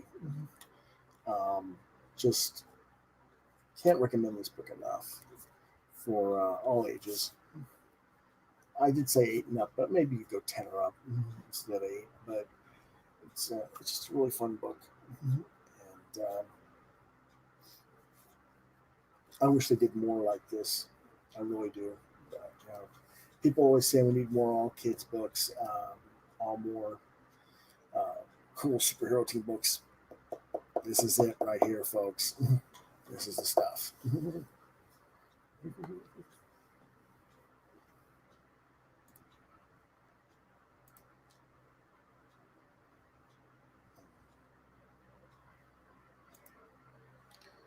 Our next series is The Nocturnals by Daniel Brereton. And Nocturnals has been around for 25 years, approximately. Um, started out in '94 through Malibu Comics. Then it went over to Oni Press and Dark Horse, and most recently Big Wow Art. The creator is Daniel Brereton. He writes and draws it. Horror, crime, supernatural series. It's about a group of supernatural freaks and monsters led by Doc Horror, who shun the light of day and avoid mainstream society while protecting their city and the world from dire threats.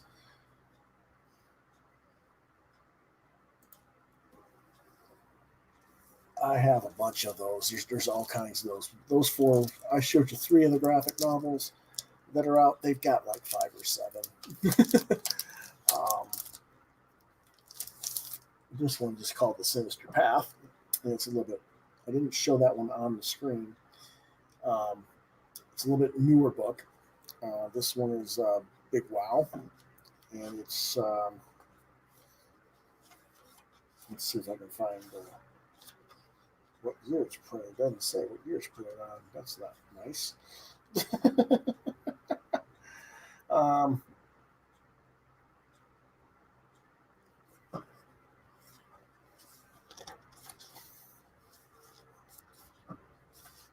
oh well.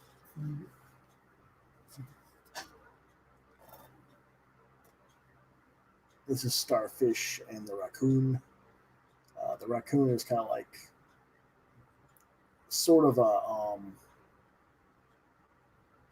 crime mafia type who's not part of the Nocturnals, but is kind of sort of.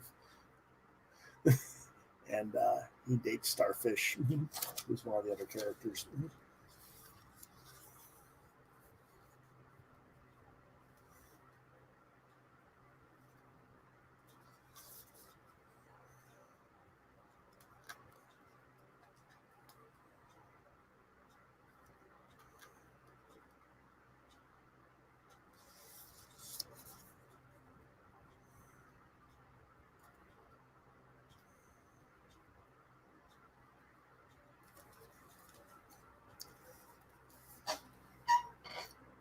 I don't know if you can see the girl that's there in the story that's not blue is Eve, or Evening Horror. That's the daughter of the leader, Doc Horror. And her power is she's got a magical pumpkin that she can put toys in, and all the toys have powers. So she carries that around like a kind of like a utility pumpkin, utility belt. The blue girl is Polychrome, and she's kind of like a spectral female.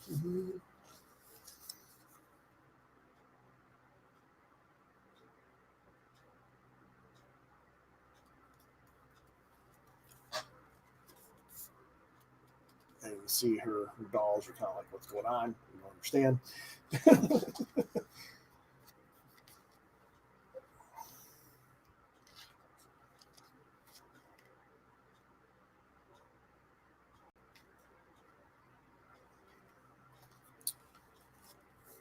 Basically, in this particular story, though, Doc Horror, which is the guy in right here, basically tapping, and his partner, the Gun Witch, which is kind of like a cross between a scarecrow and a zombie.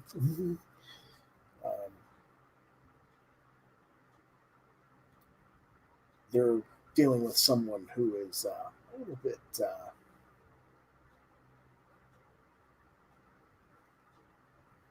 shady, shall we say. And they have to fight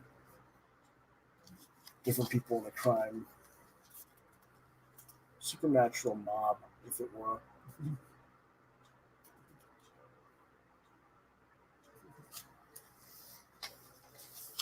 The reason I'm such a big fan of this series is partly because of Daniel Brereton's artwork. This is all painted stuff, not on a computer, but by hand. Takes him years to make these things. As a rule of thumb, it's all oil painted, all in acrylic painted stuff that he does.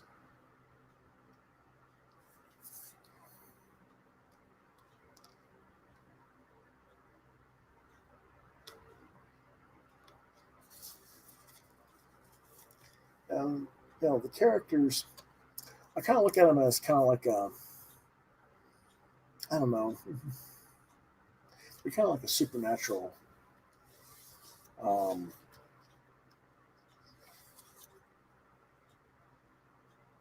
it gives me the same feeling that the X-Men used to give me when I was a kid.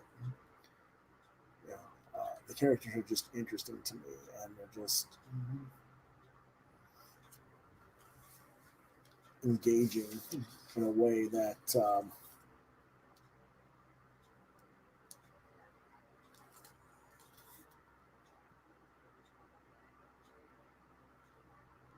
most comics aren't. I'm gonna do a little bit better, larger artwork. Show you with the Nocturnals. This is a much larger book called Legend, and it's more of an art book than a story, so I recall.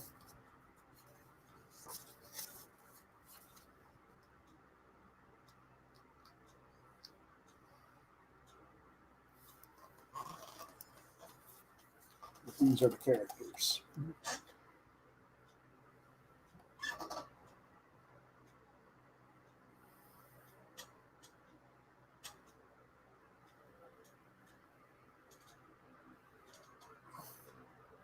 Starfish, Fire Lion, the Gun Witch, the Raccoon,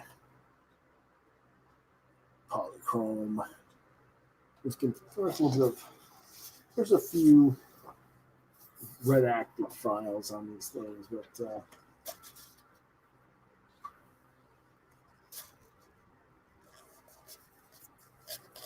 this is kind of like from Halloween Girl or Eve's Diaries. That is not painted. That is pencils and what's the word I'm trying to think of? Pastels. Mm-hmm. They did that in.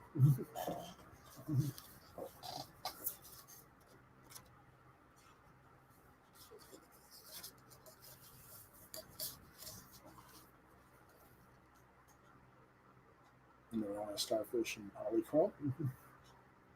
This is more of an art book than stories. There are many, many stories, though.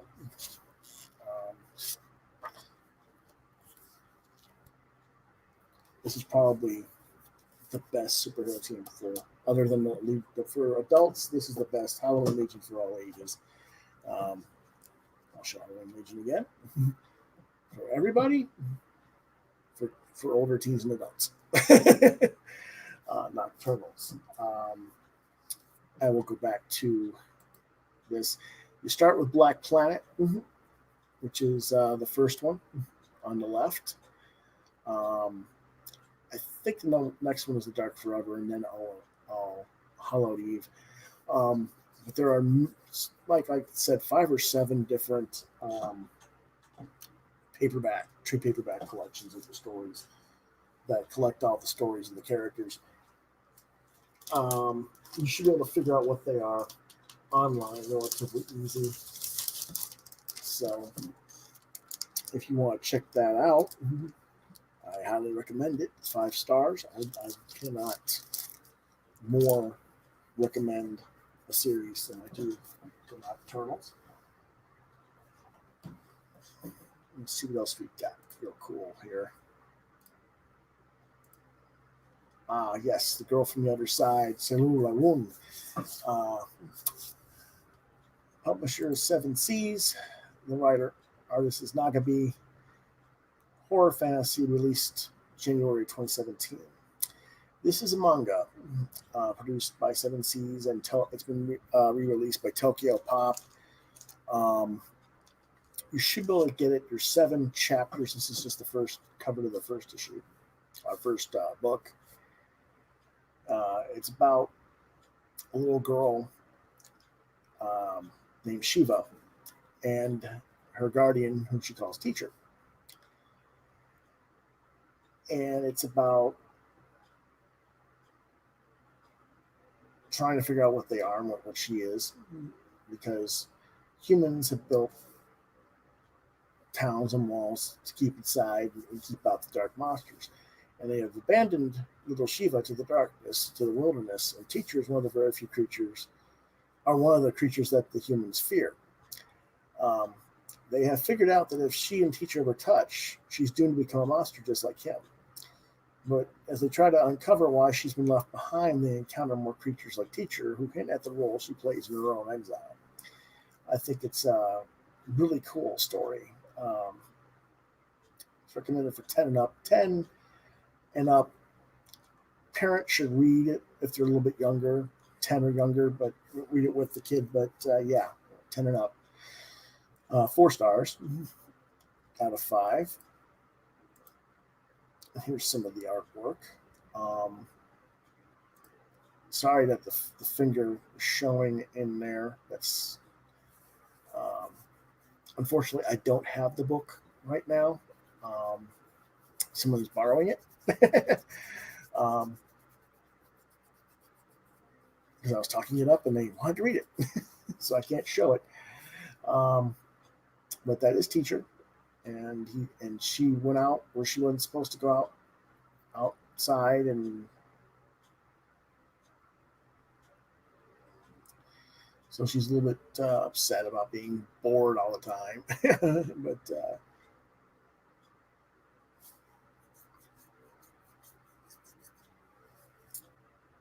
there is some nice art there.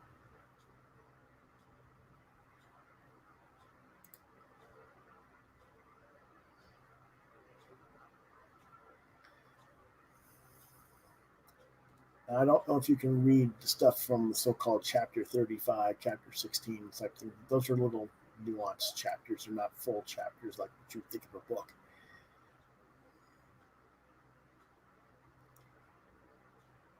Let's see. But it reads, touch the soul, hold it, and it will pour from its shell into your body. Remove her soul from her vessel, consecrate it in my name. But if we assume that they share an underlying truth, 2 different instructions from its container, it would be removing the souls. In other words, tearing the heart from the chest. Now, whether or not that is connection to a lot of these pages are a little bit about a sequence and just showing interesting pages that were available online to show the quality of the artwork in this case. So they don't really have the story context that some of my other samples have shown. Yeah. But what I like about the story is that it's a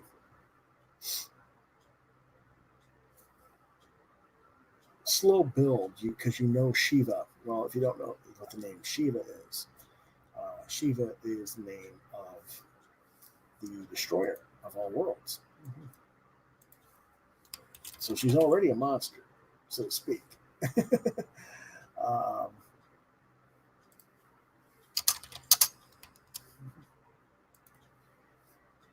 um,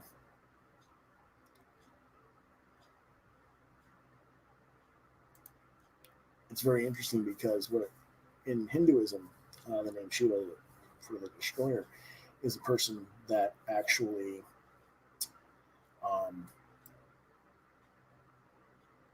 or he in, I should say, not she, he in Hinduism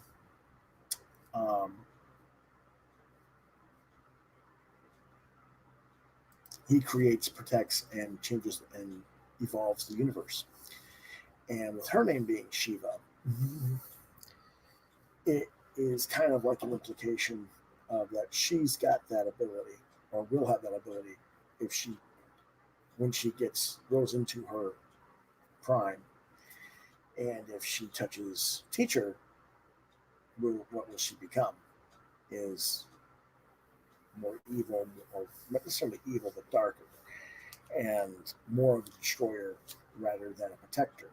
And that's kind of what the whole build is. And what is her new? Why is she being held out? Well, she's being held out because of their fear of her, what she will become, whether she's light or dark. They already see her as a monster. humanity does. And it's just a question of whether or not she sees herself or others see her as that, and whether she can overcome that. That's a rather fascinating psychology of the story for me. That's why I happen to like that particular storyline.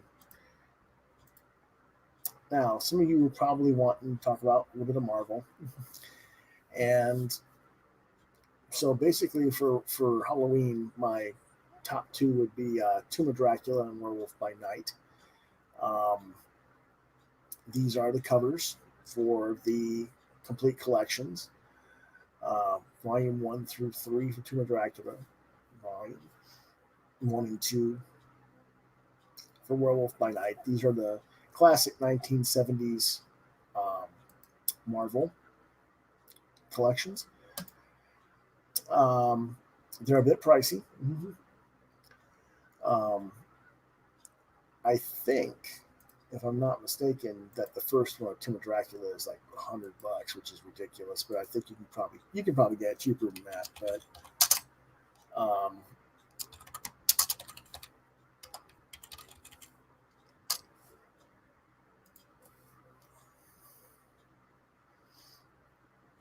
they're nice and thick, though.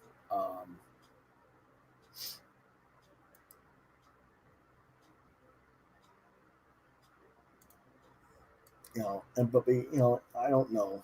The first ones are kind of the number ones are kind of really expensive for some reason. I don't know why. I think Marvel just overcharged for them, to be honest with you. On Amazon, I've seen them anywhere from 75 to 150 for it, even though it says 99. So I guess it depends on the quality and stuff. The second and third volume for Tomb of Dracula is much more reasonable. They're in the, I think their list price is like $40, but you can get them as cheap as $12 online through Amazon, and maybe even some of the newer ones. I've seen it anywhere from $12 to $25 for the second and third volumes. That first one, though, is really pricey. And same thing with Werewolf by Night. I don't know why. The first ones are just really, really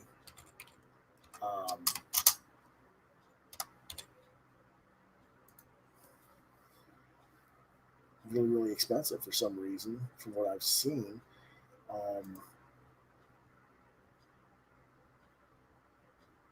It's like $60.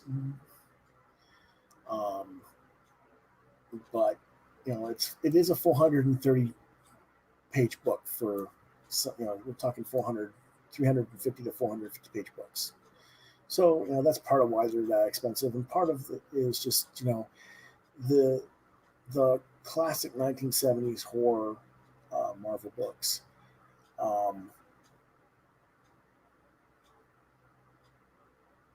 You're gonna have a hard time finding the whole set in shops at a reasonable price too. So, this is probably your best bet if you're going to go for Marvel. In my opinion, would be to go for these two series. There's a couple of others you might want to consider, but these are the two that I would recommend the most. I had mentioned earlier some of my favorite artists were, along with Bernie Wrightson, were Gene Colan and Mike Ploog. And Gene's the artist on Tomb of Dracula, and Mike is the artist on Werewolf by Night on a lot of this stuff.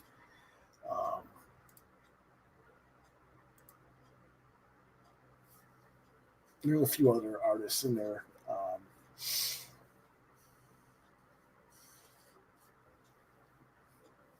With the Werewolf by Night, I think Warner Roth and Tom Sutton do some of the artwork for the Werewolf by Night stuff as well. But let me see.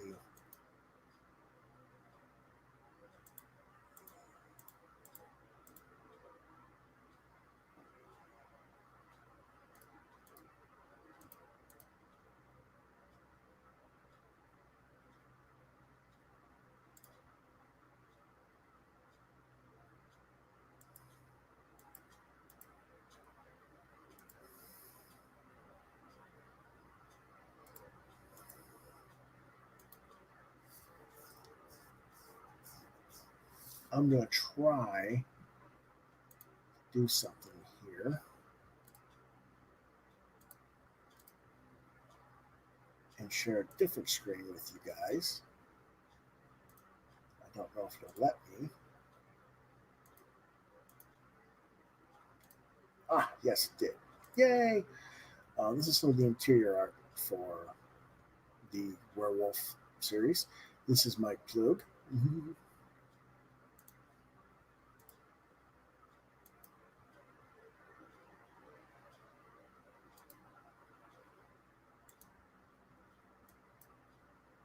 Now, of course, these are reprinted, recolored from digitally, which are they're done flats. It's a little bit different than um, seeing it the way it was done originally in newsprint. Um, it does affect things. I think the coloring I don't know, it's a little bit too bold, a little bit too bright for me comparatively,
there's a lot of interesting stuff there. And that's just a Kindle review on it. Um, you know, so if that's it's hard for me to really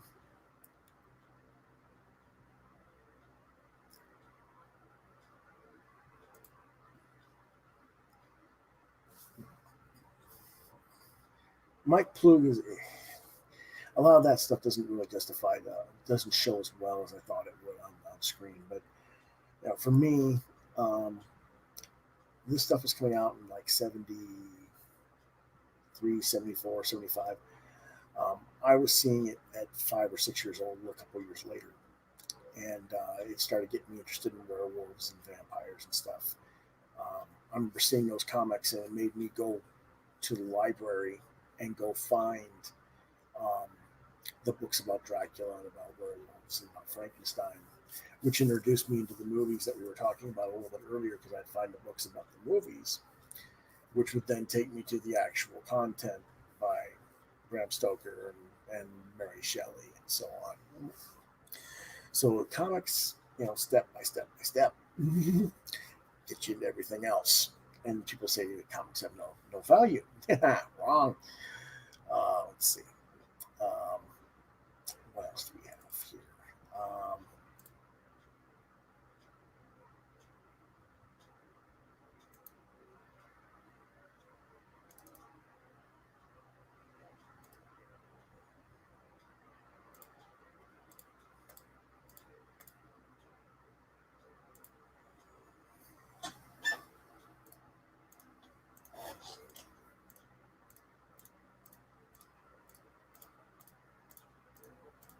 Let's take a quick look on something.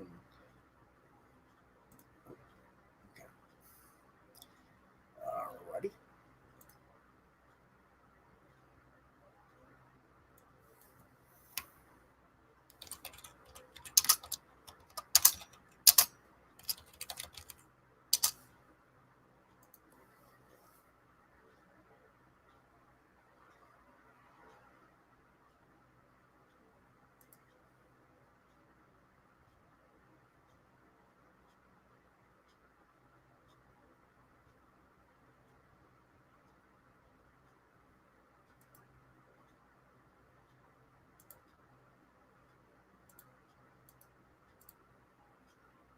Okay, here we go. I can show you a little bit more of the Dracula.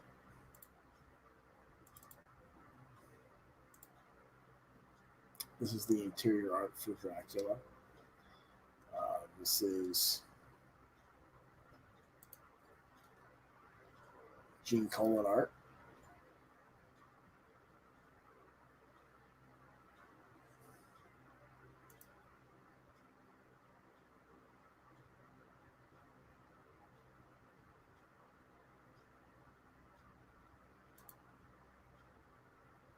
Again, I think the way these books are reprinted, the color, the papers on that really bright white stock glossy stuff. And when these books were made, that wasn't a printing option. These were drawn with the intent of newsprint, and the newsprint actually made them look a lot better in some ways than what this high gloss brightness. Uh, you know, it takes away a lot from what we had as kids, what I had as a kid, in my opinion. That doesn't mean the book isn't still good. It's still good, but you know, if there's a way to get them in singles, I'd even get them better. That's just me, um, you know, in that respect. But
as you can see, the guy took out the stake on Dracula's body and then reincarnated, so to speak.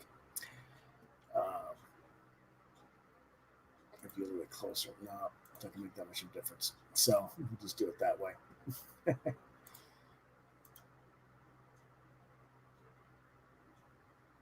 But yeah, this is one of the more interesting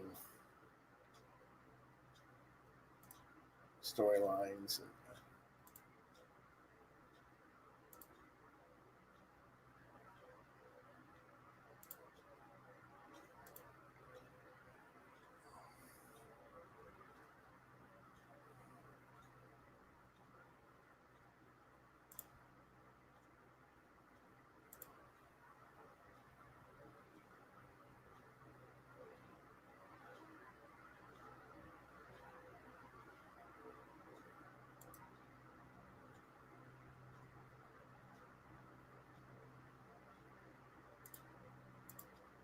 Whoops.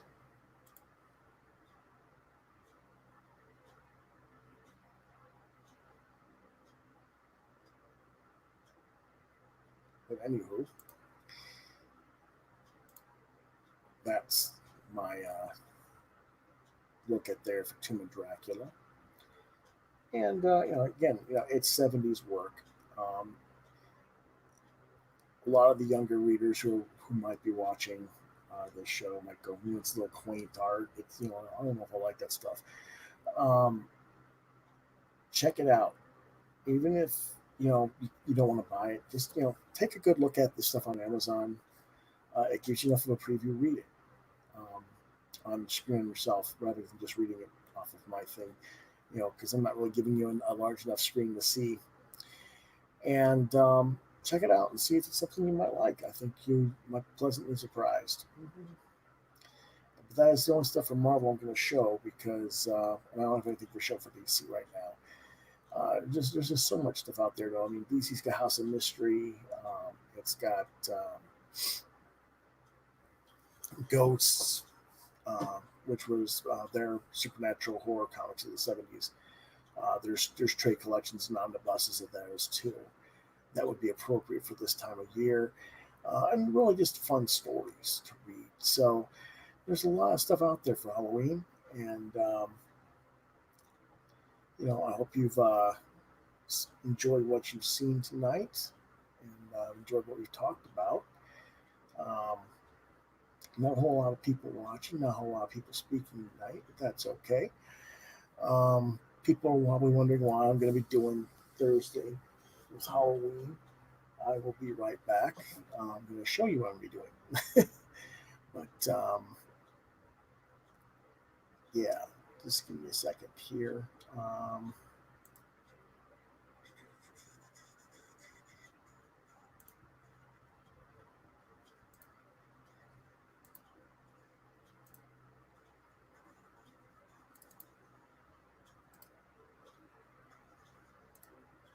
I will be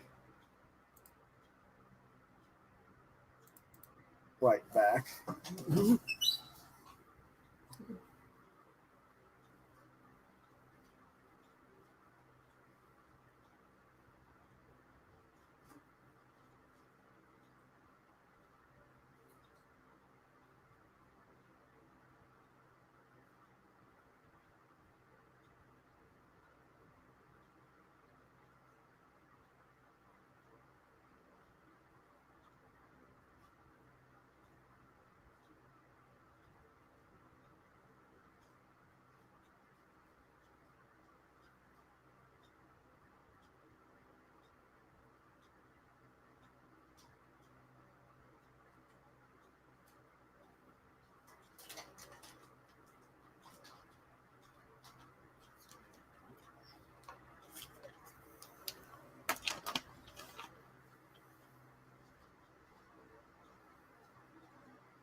Okay, we are going to be back here in just a second here. Here we go. Sorry about that. I had to go get some stuff. I said I'm going to be out Thursday night, hanging out with the kids out there in trick or treat land. And this is some of the stuff I'll be doing. I haven't even had a chance to look at all this stuff. Giving away Spook House comics from Albatross Funny Books.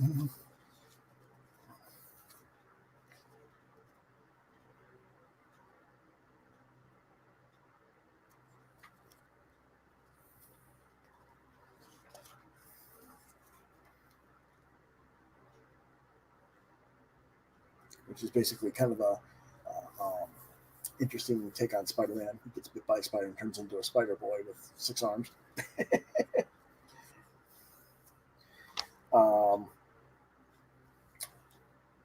Another pick-on parody of It, IT.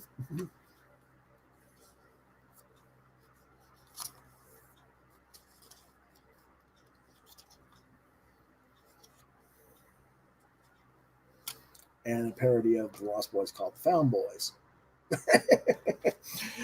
Well, cute little things for that one. That was cute. I'll give them that. That was the first time I actually got a chance to look at that.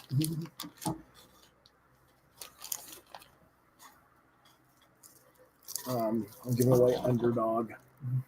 If you don't remember Underdog, that was a very popular cartoon, again, in the 1970s, 60s, early 70s. It's been revived as a comic recently through American Mythology publisher. And again, I have not had a chance to look at this stuff. I've been very busy this past week. I was getting, not just Inktober done, but I was getting ready for a store appearance that I did yesterday at Scratch and Spin. Had a very good time then. Thank you again, Eric and company, for hosting that. This is Underdog.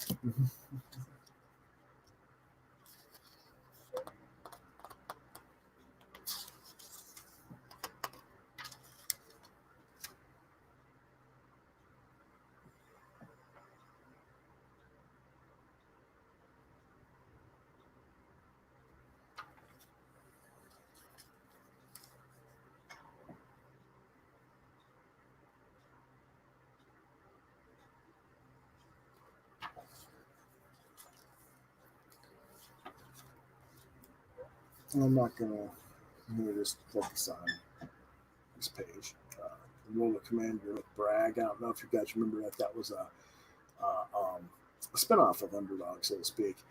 They did other stories besides Underdog that were connected to that same sort of universe. And there's another story where he's facing off against another villain called the Rubber Duck. But it's cute. Again, something for free for the kids, just to give out to the kids is fine. It works for me. I'm good with that. And there's a Usagi Yojimbo, who is a samurai rabbit. And I've talked about Usagi in previous episodes, so I shouldn't have to tell you about this again. But I'm sure it's a really cool short story. Because Stan Sakai, who's the creator of Usagi, does really good stories and stuff like that. As usual, the kids who might be watching, or locals who might be watching, giving away the dinosaurs, giving away the army men. Some of them will be painted, some of them won't. Depends how much time I've got this week. Giving out a lot of other free comics as well, including Boba Fett, Just Beyond, R.L. Stine, The Loud House, Halloween Special, DC Superhero Girls,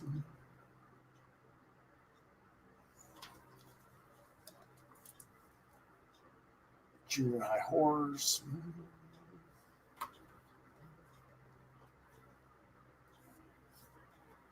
House of Fear,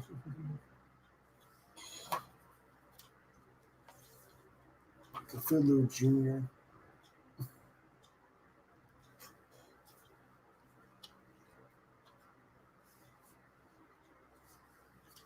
got a couple of Pokemon Adventures, Blastosaurus, just a whole lot of really cool stuff. Wolfie Monster, and the Big Bad Pizza Battle. So, there's going to be quite a few comics out there.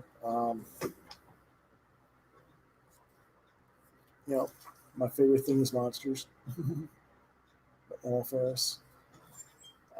Just really a whole lot of really cool stuff.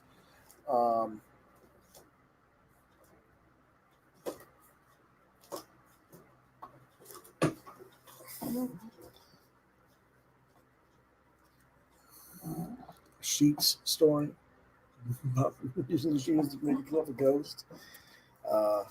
Lucy and Andy Neanderthal. Ghost Hog.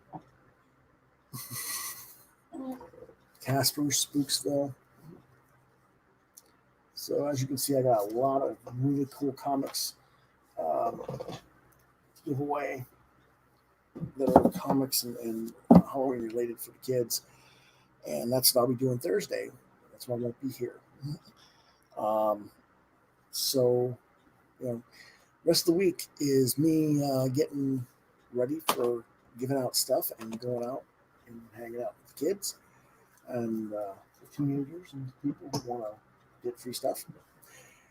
And so I won't.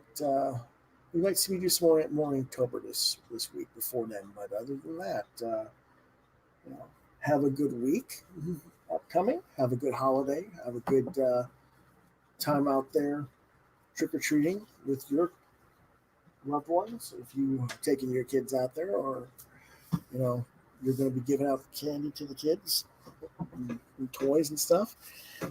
And we can't have a Halloween episode without the Black Kitty showing himself to the world once more.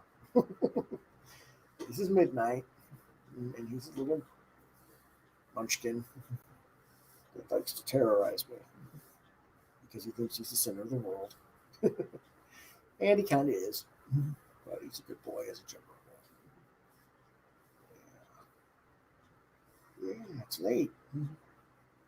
Oh, it's late. I'm going to go to bed. Okay, kitty. Yeah, I had to get him before he decided to get in the box of comics. All right. So thank you for watching. Sorry that ran so late this time. I hope I gave you more than enough content to make up for it. And we'll see you next week on Quoth the Raven, Lewis Bright Raven. And that'll be, I believe,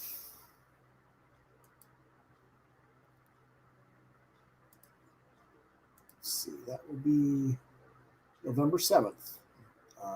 Be our next podcast show. So until then, I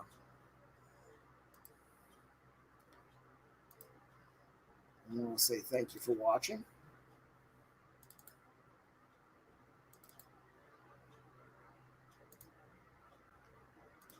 And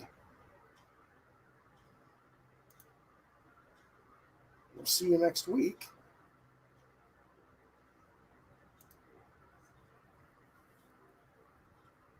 Have a good time. Have a safe time.